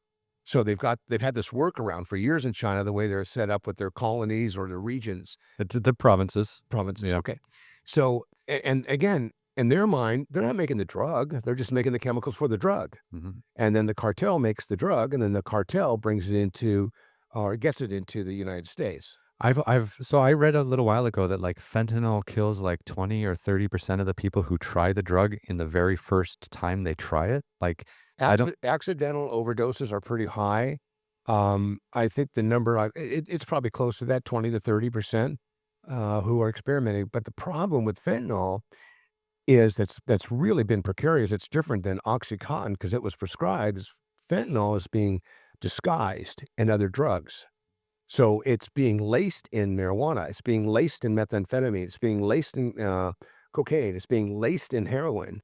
So you could be doing a drug you normally would be doing, and if it's laced with fentanyl, since there's no quality assurance, you could potentially, and here's the term, accidental overdose. Now, I'm a recovering drug addict. And I thought, who the hell would ever accidentally overdose? How does that even happen?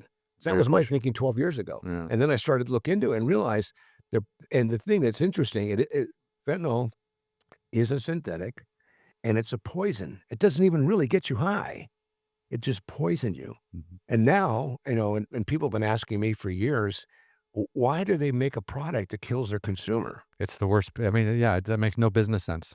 Well, what's interesting though, what they've learned, and they're pretty sharp about it because they monitor this business pretty well.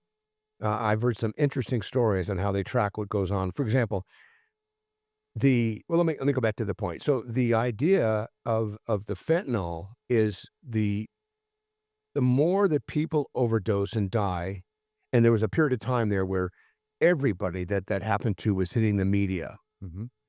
their sales would spike. So it's kind of like, those terms of war. That's an acceptable rate of death or something that people use that phrase. That's what it was. If we lose 5 or 10% or 20% of our consumers, but we grow our consumers by 40% annually, in theory, we only have a 10% net loss on And all of the nuance, cost of maybe doing business. cost of doing business. That's crazy. Human death. But so I guess the more deaths there were in the news media, the more people wanted to try the drug. Is that It's more awareness being built around what the drug is and that's out there and what it can do for you, and it's cheap. Mhm. I mean, because it's synthetic. And anybody can make it. You can go on the dark web. You and I, before your next trip, will put up. I'll have to borrow it from my wife. 2,500 for me. 2,500 you. We can spend 5 grand on the dark web, get chemicals sent to a post office box or a friend's house or through FedEx on the dark web with all the things we need in that package to make $1 million worth of fentanyl for 5 grand? for 5 grand, and it'll sell it for 1 million. And if we're in a hurry, maybe 700,000. That's ridiculous. I didn't know the margins were that massive. Well, that's why it's become such a big deal for so many people, Mhm. and that's why the cartels are never going to stop. The money in it is huge. It is huge, and they're not going to stop. But what's interesting that happened now is the cartels. They must have had a conference somewhere, maybe in the Bahamas, and said, "Hey, folks, we got to stop killing our consumers." So now they're putting I don't know the exact term, but it's plastics in their synthetic poison. So it's not as strong. They're dosing it down so it's not as fatal Mhm. for people that are taking it, even accidentally. So, but what's happening is, and just recently, it was just last year that the CDC said, our overdoses are down, from 120 to 110,000. And they're beating their chests. Oh, look how good we're doing. The thing is, though, the percentage of people that are addicted to it is up greater than it's ever been. So it's just a matter of time before that number will be swung the other way because at some point, the CDC and government stops talking about it. I mean, Trump just recently said, why are we letting 2 or 300,000 people die a year? His data is not accurate, but if 100,000 doesn't mean anything, 300,000 not gonna mean anything, to some people, the million people we lost globally with COVID was like, well, that's acceptable losses. Well, yeah, I mean, COVID was maybe a little bit different because it was, a flu symptoms, the, Well, COVID virus. not to the conspiracy theorists. Right. I mean, yeah, but, and then it's like, well, how many people die per year anyways because of the flu? And then But people. what we did, sorry to interrupt you, but what we did to work on solving the problem is what we need to do with the opioid problem as well, Mhm. because we saw the government, get in a position to start doing something, and they did it. We had real-time data. Everyone was reporting in. Flare-ups were taken care of. Resources were shifted to wherever the hotspots were. It was like an all hands on deck. I mean, they hear that a lot in government now. It's all hands on deck. Well, wait a minute. If it's politicized and you only get half the votes, that's not all hands on deck. Mhm. That's just a deck you're all hanging out at. And sorry, was this for fentanyl or for opioids? Um, Where the all hands on deck and everyone was reporting and stuff like that? oh no, they're doing it now in the government with well, with some of the things Trump's trying to do, like the water problem in California to put out the fires, that kind of stuff. And even the fire department will get all hands on deck. Well, San Diego had a couple fires recently, and they're tracing them to homeless people, literally living in encampments in rural areas. Mhm. So, you know, you were saying it earlier, about how your Native American friend was talking about, people aren't respecting my words now, paraphrasing. People aren't respecting the land. People aren't respecting each other. Mhm. I mean, somebody said the other day, I heard the people don't just get angry now; they want to kill you if they don't like what you're saying, and especially if it's political, Mhm. and all it is political. But if that political voice is disturbing something in your world, you think, or it's taking something away from you, and look what the new president's done in 2 weeks. I mean, how many more people is it going to piss off? Mm. He's got China, he's got Canada, he's got Mexico, Mhm. and he's doing it because he can. But we'll see. I don't know if it's going to wake anybody up. I don't know if it's going to create systemic change. I hope it does, but I know his track record, and you know, I I'm kind of hunkering down, and as a good friend said to me, just feel the pain. It's okay, and then just move forward. Mhm. And my new book, I'll share that with you. It's titled, hopefully you'll like this title. You're not God. That job is taken. Mhm. I'm on my fifth chapter of 10. I hope to have that out in spring, but I'm excited about that because it talks a lot about what we've talked about today, that it's okay to not be okay. It's okay to be okay. It's okay to be in process of being okay if you're not feeling okay. It's okay to ask for help. And just because someone says you need to do this, this, and that, if it's not part of your heartfelt integral path or journey, check with others, check in with others, then make an informed decision. Mhm. I like that. Not in a hurry, not in a hurry. Back to the way people talk to each other these days and how people literally wanna kill you if they don't agree with your, position on various, issues around the world. It's interesting, like, when I went to university, and I'm not that old, um, How old are you? I'm 46 now. Take your time. Are you sure? I am, yeah. Yeah, it's been a while. But it's funny, like when I went to university, right? And the professor would say, "Okay, Ryan, what do you think about this topic?" And I would say what I feel about that. And then he would ask someone else in the room what they feel about that topic, and they would be the total opposite of mine. And then he goes, "Great, you argue his position, and he's going to argue your position. So I want you to argue the exact opposite position of what you wanted to say originally, right?" And then it's a critical thinking process. So not only do you defend the other person's position, you also respect it in a way, even though that's not exactly what you think. But at the end of the day, it's an exercise of communication and mutual respect and for well thought out discussion and well thought out arguments. And for some reason, these days, that shit is gone. I agree. There's no rational thinking. There's no constructive criticism. There's no breaking bread with our enemies or people who we disagree with anymore. We're all just hanging out with people who think like us and villainizing the people who don't think like us. And then what's left is we're all just left in these echo chambers of our little communities or our Facebook groups or our social media groups in an echo chamber of people who think like us. And then that's even worse because now it's just an us versus them. And now we're never getting a chance to really understand alternative viewpoints on various issues, and we're not even having any dialogue about them. You can see it's completely destroyed the political landscape of North America and parts of Europe as well. And it's completely it's really heading in a terribly wrong direction. Well, I think it's not even heading. I think it's there. And I think we need to take a look at it and inventory and see what we can do. Because you think about it, if you make a decision of what day of the week it is based on your political party, we're never going to agree on anything. Hmm. I mean, and it happens now. It looks like it's Wednesday. Well, no, it's not. It's a day of the week. Well, which day of the week is it? Well, it's a day of the week that we think we need to focus on making changes to the days of the week. I mean, who talks like that? Yeah. Our politicians do. And, it's interesting. They're all supported by constituents, and we saw in this last election, Hmm. and we're seeing it right now in the Senate. I mean, I'm voting for, well, I don't care who I'm voting for, whoever the person is in my party. Hmm. Well, wait, have you? balanced the information? Have you viewed? Are you making an informed decision? Doesn't matter. I'm a Republican. That's where I'm voting. Yeah. And that kind of lack of thought, in my opinion, that's gonna trickle down at every single level we ever get to, you know? One of my favorite comedians is Bill Burr, and he lives here in Los Angeles, travels around the United States. He's got comedy shows on Netflix and things like that. And he has this great line. He's doing his comedy special, and he goes, "You know what? What do you think would happen out there if we had a woman president, right?" And half the audience like goes crazy, like, "Woo, girl power, female power," all this kind of stuff.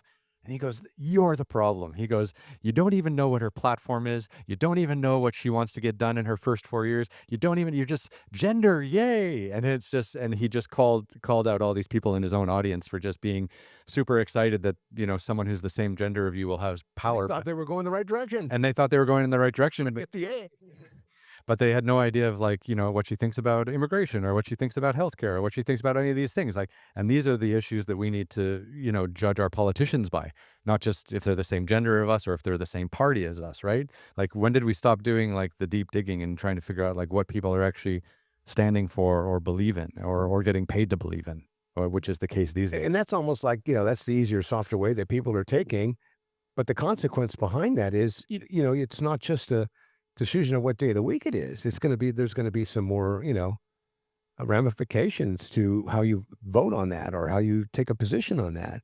And you see people, families are hating each other over political positions right now and how they're thinking, and all this DEI stuff and the pronouns and the way we've gone and the violence that we see in our country. I mean, I grew up where, you your neighbor pissed you off and you go get a bag of poo poo and I don't know if you ever did this. You put some lighter fluid on the bag and you light it and then you knock on the door. And Mhm. they come out, step on the bag to put out the fire, and they got a foot full of poo-poo. Now it's like somebody takes a shotgun before you even open the door and shoots the gun. Yeah. It is scary. It is scary. And then you factor some of these people that are, have been institutionalized, and now they want to let them all out of prison, and because they're older, and that they think they've served their time, and they think corrections doesn't work and rehab doesn't work. Well, you can't make blanket statements like that. You really have to assess people. Everybody that comes to me for help formally, we assess with the DSM-5, the tools that we have, and then we go even a little further.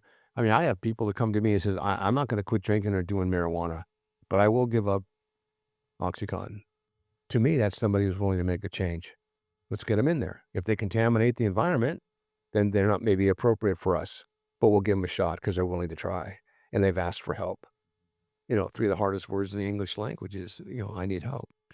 I'm fascinated by this journey you've been on because like you were in the private sector working for the family business, you crashed, you went into rehab, and then you've basically spent your entire life since you're becoming sober, dedicating to helping other people. So first you were doing the homeless kids and people coming out of jail. You helped them get jobs, and then you transitioned into first responders, and now you're dealing with veterans. So tell me about like what you were seeing with the first responders and the police and the border police and all this kind of stuff, and now what you're seeing with veterans. Because we kind of talked about the earlier stage of helping people get jobs, but how are you helping people now?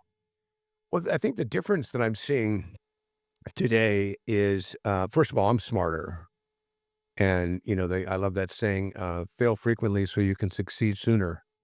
And I think that the way I'm approaching treatment is a little different than most, that other than the other 95% of the industry. And that is we meet everybody where they're at. We try to really find out what's going on with them. And then we try to get the family involved as much as possible. Insurance doesn't pay for a lot of that. So we actually created a separate nonprofit now that we're looking to fundraise for. It's called Veterans Navigation Center. And the purpose of that is to help veterans come to us and we'll help them navigate how to get access to resources and treatment. Hmm. So it's kind of like a navigator. It is a navigator, and I've learned over the years how to do that really well. So you come to me with a problem as a crisis coach, 9 out of 10 times I can give you a couple of paths to take, so maybe even some potential referrals or where you can go. You get the questions, who you should ask the questions of to get the answers you're looking for, and that I've got a lot of experience with. So the difference today is in the treatment model. We started with first responders. What I've found with first responders, though, is they're very similar to the military. And that is and I've probably heard it said 400 times, I'd rather eat my gun than ask for help. Mm, You know, that's the crazy. the ethos, especially with active duty and veterans, is and veteran and first responders is they're trained to take care of all of us. And when they get into trouble, they don't want to talk about it. Mhm. And right now, in law enforcement, up to 25% of sworn officers have an active substance abuse problem. That's a huge number. Huge. The only group that I know of that's larger is lawyers. Lawyers have substance abuse. Oh, that makes more sense. 30% plus, yeah. And the reason I know that is they had a conference in San Diego a few years ago, and somebody on a national level had done a study, or someone did a study, and they shared it publicly, thinking, look how transparent we are. And then the media picked it up. That's how I found out about it. I kind of believed it because, and the thing is, lawyers are like pilots and doctors. When they either ask for help, which could be a career killer for all of them, or if they get caught and they go get help, they're monitored for 5 years. Oh, really? For 5 years. Yep. Lawyers have to go to support groups. They get tested. Pilots, same thing. Doctors, same thing. They have, and I'm glad they have those things, because first it gives the person who has a problem, if they get help, an opportunity to keep their license to practice. It also allows the industry to know that they've got a safety net for their people to go to keep their job. Yeah, because, I mean, if you're a doctor and you have a substance abuse problem, um, losing your medical license isn't gonna help, like, isn't gonna help them get back on track, right? Like, Well, and it's interesting because I've never heard, there aren't many doctors that leave their profession and go to work, driving, lift clients. mhm. They just don't. I mean, that's a lot of years of schooling and a highly um, big achievement to try to replace with something else. I actually helped a guy. He was a anesthesiologist who did an 8-year prison system stint, and he was referred to me by a psychologist. He was out of Chicago, and he called me and he said, I was told to call you. They said you can help me get a job, and I don't believe it. I was an anesthesiologist. I said, so tell me what happened. And he hung up. So That's the not a good first step. next day, the psychologist, his therapist calls me and says, would you mind taking this phone call again? I said, I'm not going to waste my time. Mhm. I'm offering pro bono time for this. She And said, well, what if he paid you? I said, I don't like his attitude. She goes, can I talk to him? And if he says he will you? I said, okay. I just wanted to play hardball. so you gave him a second chance a little bit to try to get back in it. It's crazy that all you wanted is a little bit of honesty and he ran. Well, that's normal. I was Mm, expecting that. By the way, my organization, nonprofit, used to be called Second Chance. okay. Yeah, because I believe everyone deserves one. So he called me back, and I said, "Can you tell me about what happened?" He goes, "Well, I'd rather not discuss it. It's embarrassing." I said, "Look, I can't help you if I don't know what happened." Mhm. Fair enough, right? Yeah. So he said, "Well, I was an anesthesiologist. I lost my license. I just finished 8 years in prison. Can you?" I said, "Still haven't told me why." You're leaving out all the good parts. Yeah. Yeah. I need to know, or I'd like to know what it was that caused that to happen. He said, well, it attempted murder. Really? I said, let me guess, your spouse? He goes, yeah. I said, well, I can't remember his name. Let's call him Mike. I said, Mike, I think I know your problem. He goes, what's that? I said, you lack follow through. So we had a good laugh. Mhm. And I shared with him, look, I can't imagine what it's like for you to not be able to go back into your field, but I have an idea for you.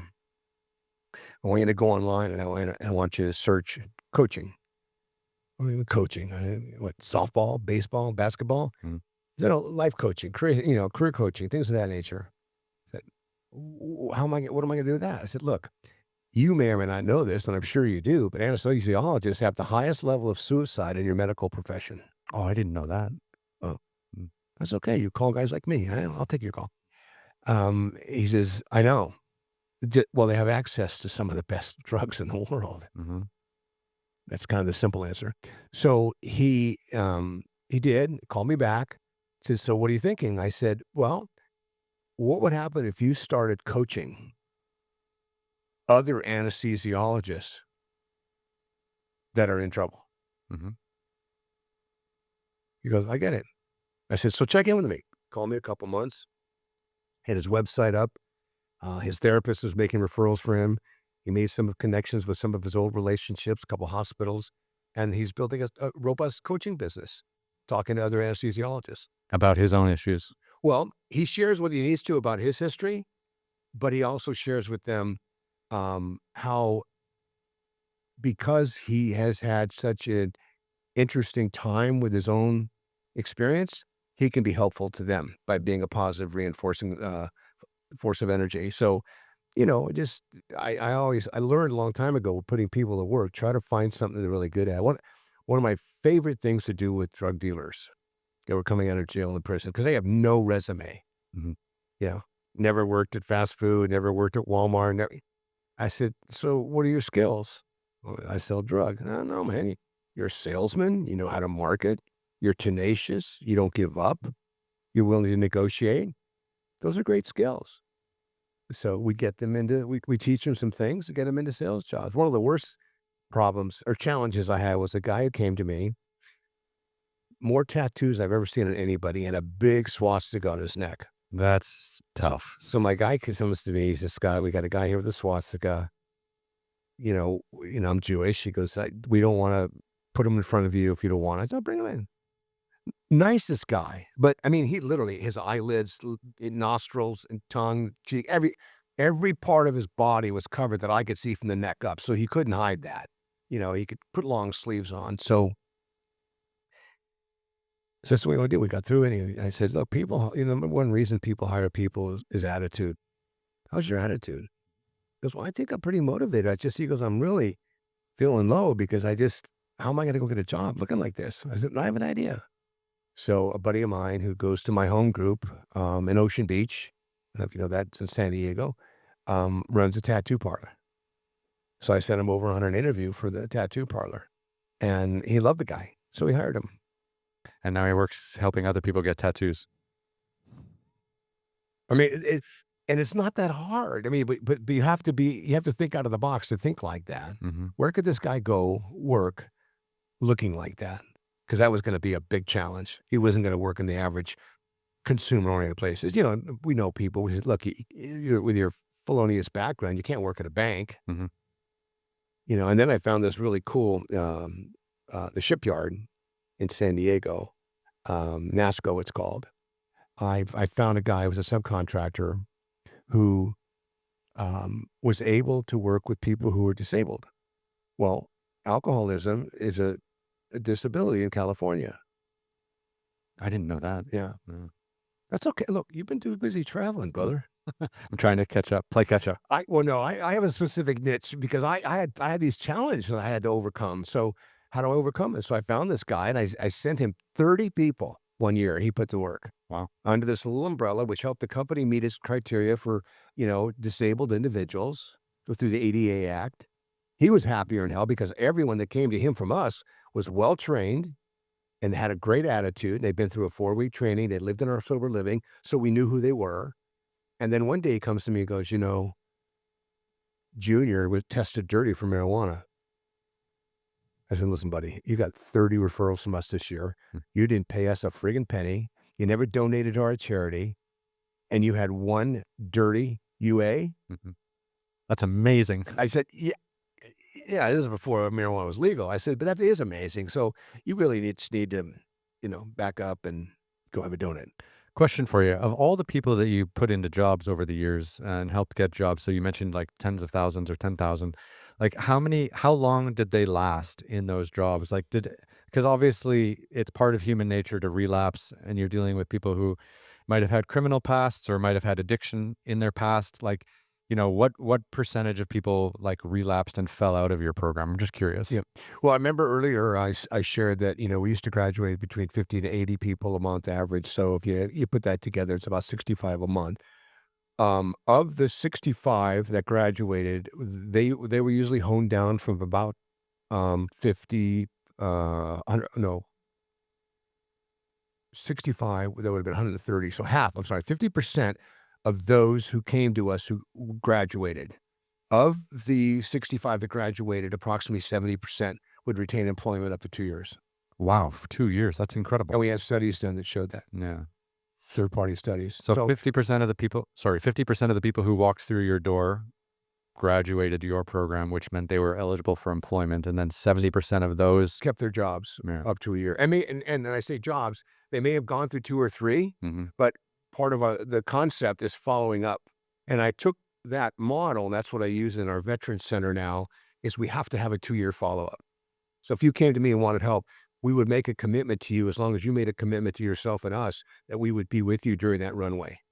And some people we need to see once a week, some people once a month, people just check in and go, I don't know.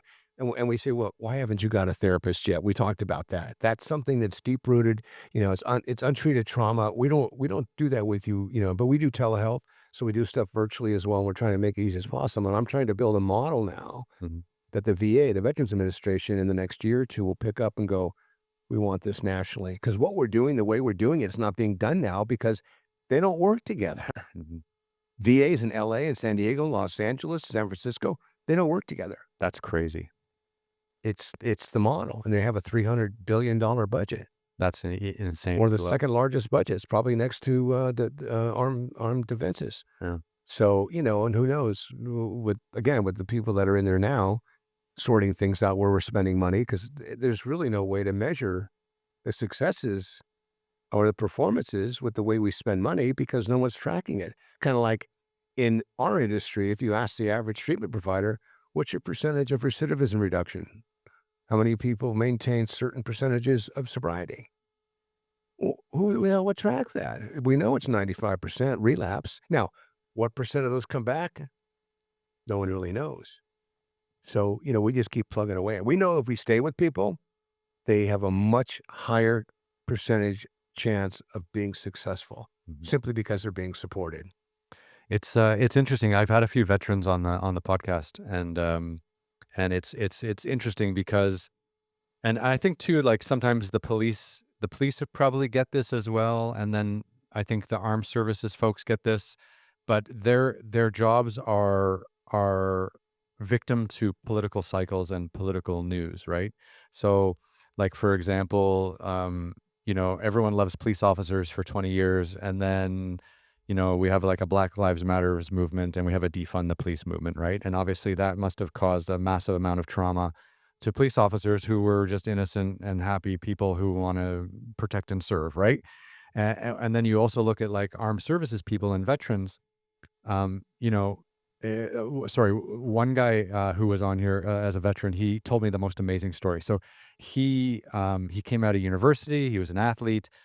He was kind of a bit lost. He ended up wanting to go into the military, so he went into the military. He did 2 tours in Iraq. Okay, so the first tour he did in Iraq, he remembers, walking through the airport in his civvies to fly to Germany to switch to go to Iraq, or not his civvies, in his uniform, and and everyone in the airport was like clapping while like these 20, soldiers were walking through the airport to catch their flight, and like he felt so proud that like he's serving the American people, keeping America safe, all these things that are communicated.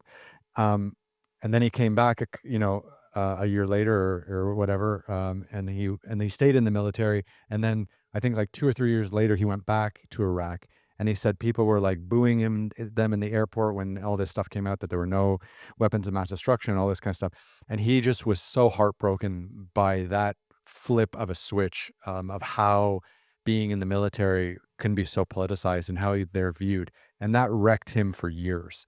And I just see that being so difficult for, jobs that you put your life on the line for, essentially, being caught up in like political dialogue and having people's opinions of you totally change overnight.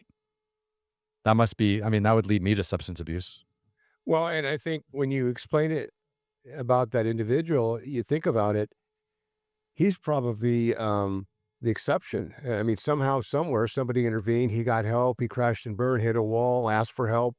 where someone said, "Hey, I think I can help you." Yeah, he almost committed suicide, but he called his parents helped him get back on track. So, because he's now talking about it and sharing it with others. Mhm. So many, law enforcement do that. They take there was a pilot in the UK a couple years ago I read about that left a note.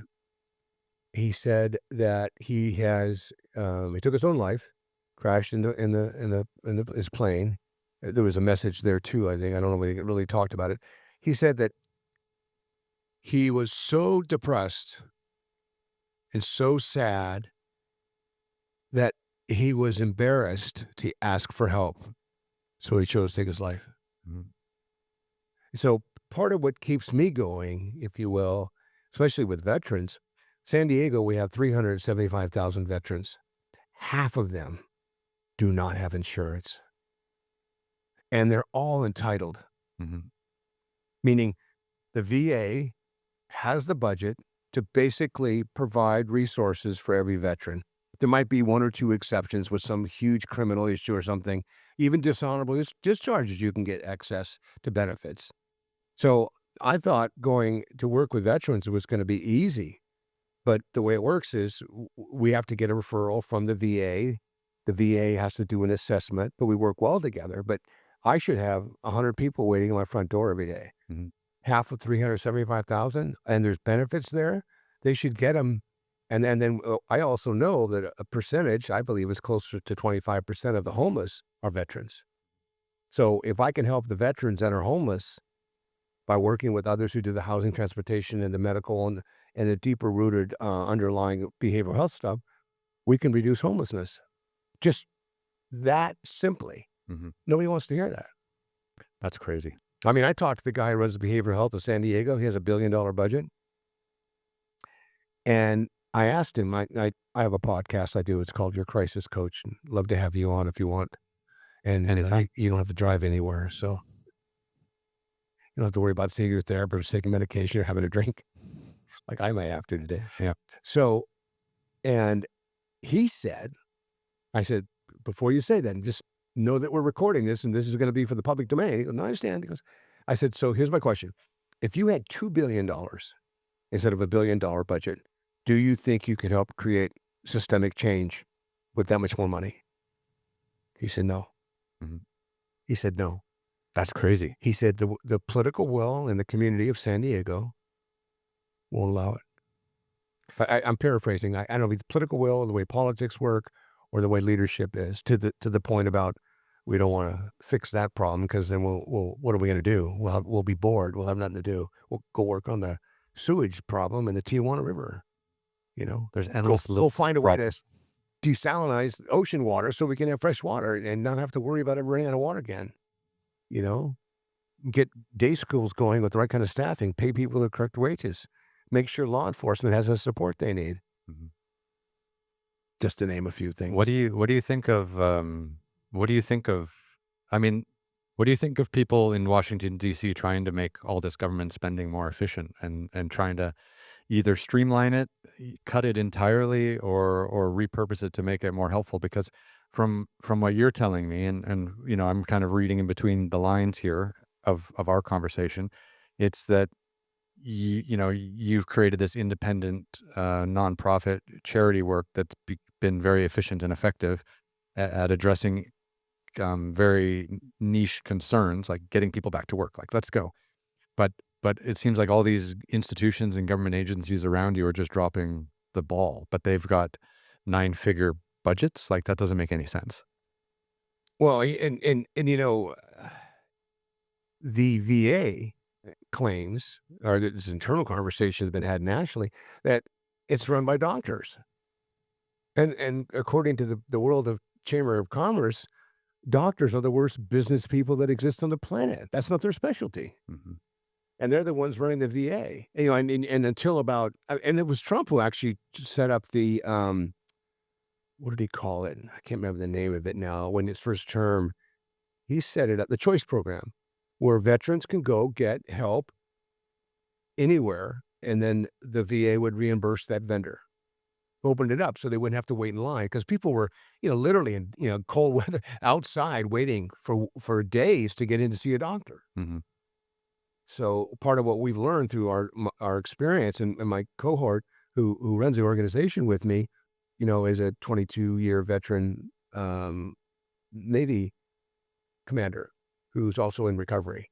So having that kind of a, lived experience sitting in the saddle with me, not both in one saddle, but he's got his own, Mhm. um, helps a lot, especially with the veterans. But then, of course, he was Navy, and Navy is different than Army and Marines and Air Force. And it's a bit cliquey. So, there is that political side of it. But the difference is when someone's hurting, they're if they're willing and they're open, they need help, they're a little more teachable. And that's what I've kind of found with the veteran that I have not seen with other populations I've served. Mhm. They seem to be, a lot of it's their structure because they've been in the military and they learn some skills there. The problem is the military doesn't really prepare people to transition back into the world. And we saw that with Vietnam. And you talk about your friend you interviewed, the way the Vietnamese veterans were treated was horrible, Mhm. horrible. And we have a couple veterans from Vietnam that are in our program. Some of them now are giving back. There are lived experience of veteran navigators now, which is exciting. Mhm. And the thing that's amazing is they've lived a long time. A lot of the people didn't, but they are living a long time. Mm. So we should give them that support, love, care, concern. Why not? Mm. They'll just give back other ways. But I think back to your government question, I don't know what it's gonna take. I mean, can't we all just get along? That song, it doesn't seem like it seems like there's a small amount of people who have the power that wanna have the control as well. And I think you can still have the power, not necessarily have to have the control. I mean, how much money can one person use? I mean, look at Musk. I mean, what, 400 billion? How much money does he need? And let's just say he wants a trillion. Okay. But while in his journey to get there, I don't hear about his philanthropy. I don't hear about his altruism. I don't hear about his giving back. And maybe he does it. I don't hear it with Trump. I don't hear it with most wealthy, Republicans. You don't hear it. And the only reason they would be doing it is if they want some sort of a return for it. Mhm. So, and the way I look at charity, it's time, talent, or treasury. Time, talent, or treasury. You don't have to write a check. You can give your time, you give your talent. I mean, imagine if we had people like Musk navigating systems to build a better world for everybody and not just a handful of people. I mean, that guy's pretty darn bright. You don't get to be the richest person in the world by taking advantage of everybody. You don't get to be the richest person in the world by mistake. There's clearly some great stuff there. I mean, I think Trump's pretty bright. He doesn't really hold on to business as well, but he's probably one of the best marketers on the planet right now. And he carries himself as quite the negotiator. Well, he's done quite a bit of negotiating. He hadn't had solvent businesses very often, but he is quite a negotiator. So you take the best of what they've got, you put them all together. I call them the spokes of the wagon wheel. Imagine how far we could go with that. That's what because they could still be powerful, they could still have their egos, they could still control stuff, they could still be in charge, but everyone who they touch can indirectly benefit from what they do rather than them feeling like I have to be the one who benefits.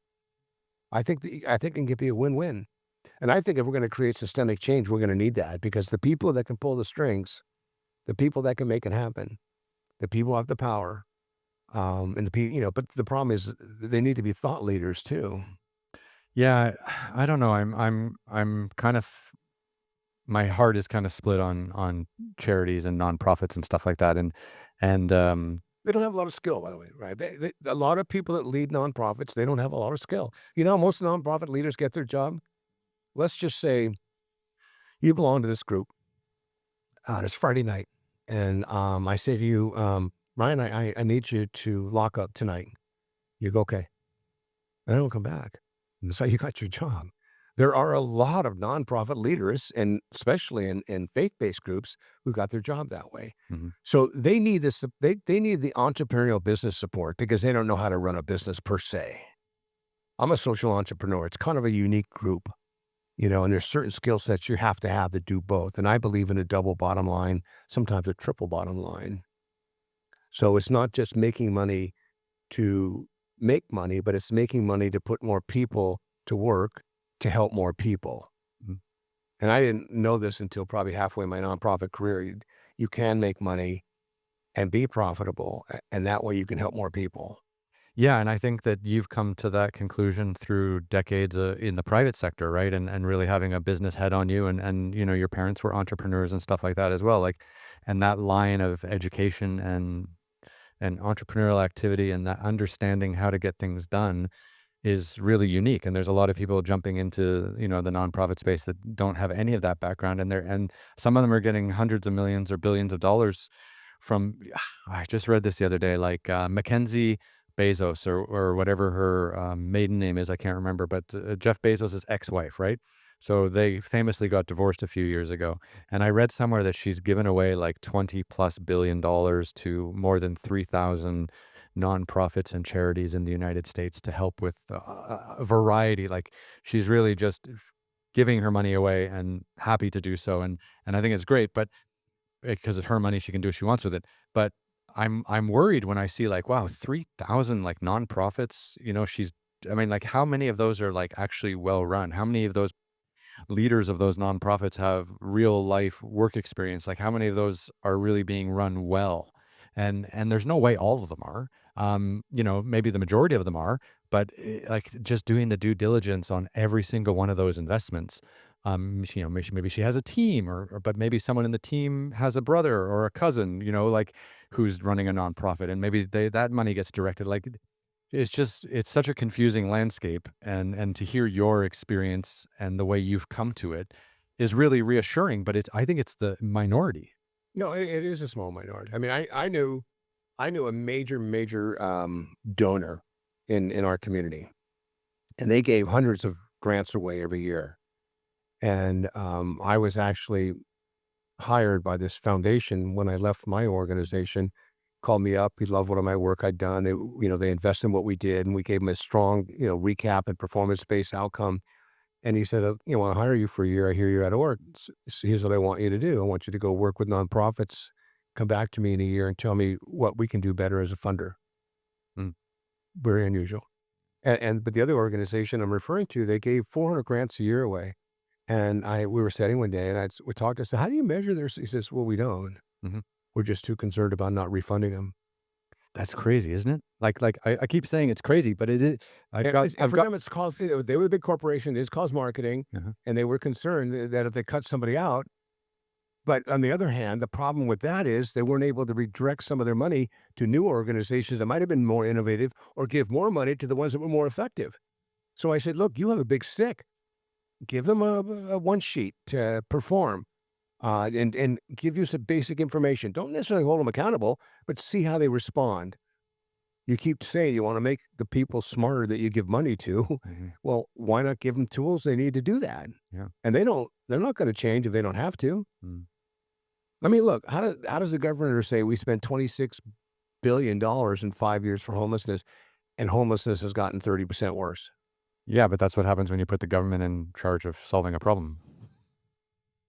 I mean, there's no Well, who better else can write checks like that? well, no one. Yeah, and when you say government, that's usually the taxpayer who probably would like to have seen half of that 13 billion go to something else. Maybe fire abatement in some of the forests. I mean, all kinds of different things we can do with that money. Pave some fucking roads. Pardon my Reduce language. traffic. Yeah. I mean, driving up here today, I'm thinking, God, 405. It's like they haven't stopped working on the freeway in 30 years. Mhm. And I remember when they built the first high-speed train To nowhere. on 10, and they said by the time they got done building it, the increased growth in the community offset what the train was gonna do, assuming people get out of their cars and go on the train. Yeah. I mean, so it's funny, like, I lived in China for 18 years, right? So I got to see what mass government infrastructure development looks like. So, you know, uh, China went from having an antique, broken train system, although the trains ran on time, to having, in my time when I was there, to having probably the most sophisticated and elite nationwide train system in the world, maybe bar Japan, but they bought a lot of technology from Japan and Germany. So and and and people took the trains everywhere. Like they hated driving, they hated flying. It's like Southern California could benefit so much by getting people off the highways and getting them onto train systems that go to San Francisco, that go to San Diego. Like, you should have been able to take the train up here today, right? Like, just basic infrastructure things. And then you have and that 13.5 billion that might have been wasted dealing with homelessness, maybe it only required half of the budget. Like, that's enough money to put into mass transit or education or so many other things.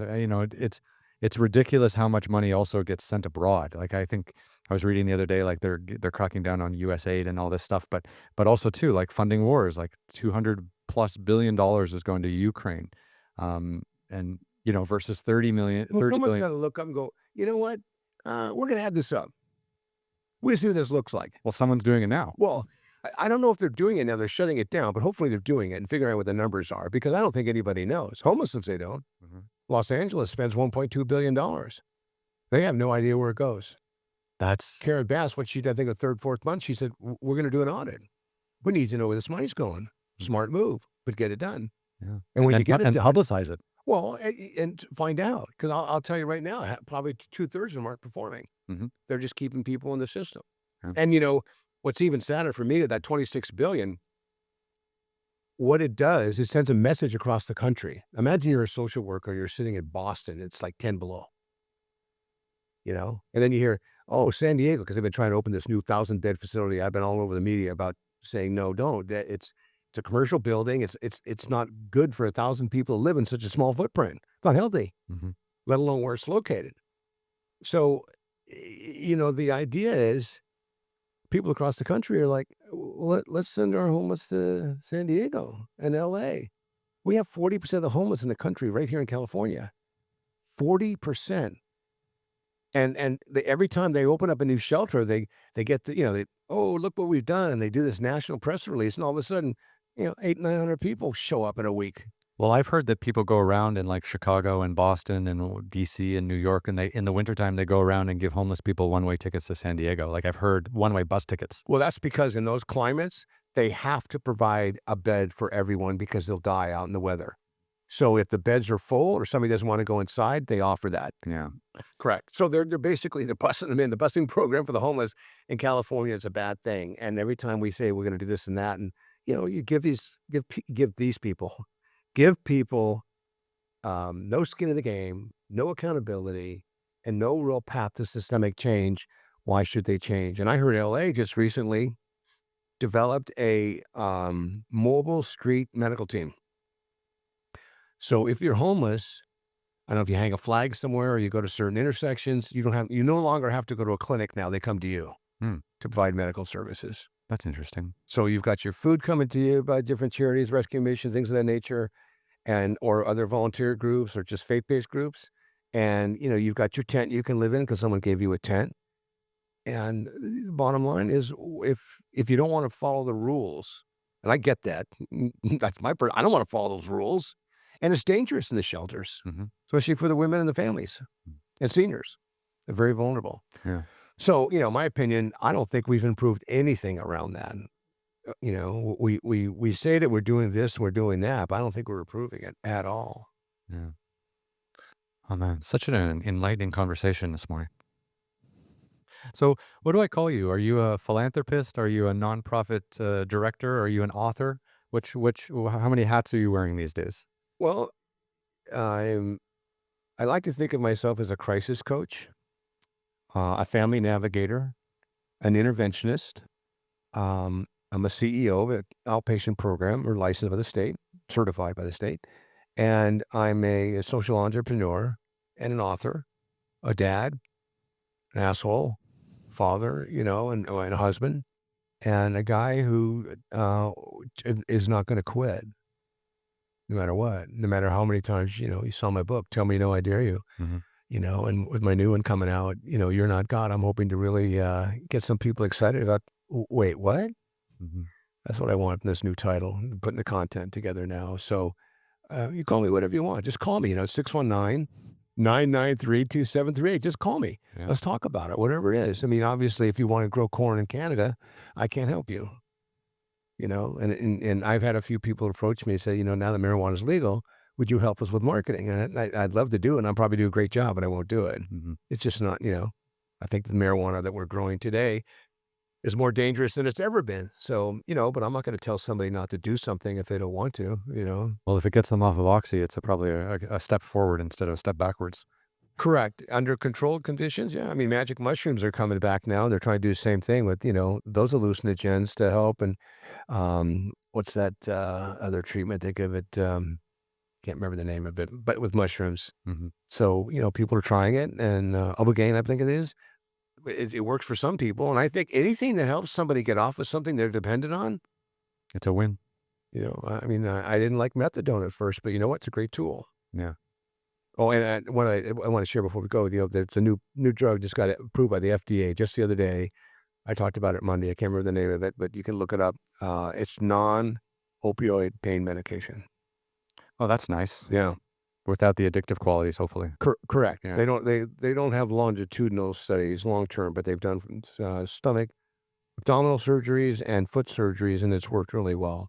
Yeah. And they're control groups, but you know, fentanyl worked pretty well too for cancer patients initially. Then it was never going to be put in pill form, and all of a sudden, it's now out in the streets. Let's hope, let's wait to see. Let's hope that doesn't get abused in the same way as the previous pain But the medications. idea though, and I was excited. I said it's the first time in 40 years I've been this excited about the opportunity, if it's true, to give people, because people, by the way, there are people legitimately suffered from pain who got their pain medication taken away after this whole thing with Purdue and the Sackler family, which was a shame because they ended up going to the street Mhm. to find painkillers. Yeah, and that's dangerous, and that's where you get into unpure things and fentanyl-laced things, and, that's where you get those, the overdoses, what was it called? The certain overdoses? Accidental overdoses. Yeah, accidental overdoses. Yep. Yeah, Yeah, because there's no quality assurance with the synthetic poison, yeah. and it's poison, so don't take it. You don't know where you got it. Ah, Scott, it's, been amazing. Thank you so much for swinging by and letting us into your world. It's pretty amazing. My pleasure. Yeah. Thanks for having me. Is there anything you've got coming up in the next, like, 3 to 6 months other than that new book, You're Not God, or anything else coming up that we can catch you? I'll put all your website links and stuff. I just, you know what? I I want to drink from a fire hose. So if I get 100 calls in the next month, that would just, if I got 2 calls, I'd be excited. Mhm. But if people are out there wondering, what do I do to help my loved one? I mean, obviously, if you've got somebody who's in prison for 10 more years, I can't really help you right now. But if you're saying, you've got a significant other, you've got a friend, a cohort, a colleague, coworker, a neighbor you don't like, if I can help, give me a call. 619-993-2738. Call me, email me, text me, go on social media, Scott H. Silverman. You can find me anywhere. And let's talk about what options and opportunities you have. Yeah. Talking is the first step to everything, isn't it? Yep. And every time I take a call like that, I feel better about my life. Mhm. So it's my medicine. Well, I think the unique thing is you've been through everything. Like, you've been through so many experiences that you can, like, honestly, like, you've had this kaleidoscope of a life of interests and recovery and everything that, like, there's probably nothing someone can come to you with where you haven't at least had some kind of adjacent experience to helping someone with a similar issue. So, you're not 31, green behind the ears, like, this is my first time doing this, right? You're 71, 40 years sober, you're in this, and, In it to win it. yeah, Yeah. it's a winner. Amazing, boss. Well, I'm so glad we're here. Thank you so much for coming up to the studio. And now we can just go here so people can see we're in the same room. Great to meet you, man. Nice meeting you. Thank you Thanks. so much for coming by. And we're out.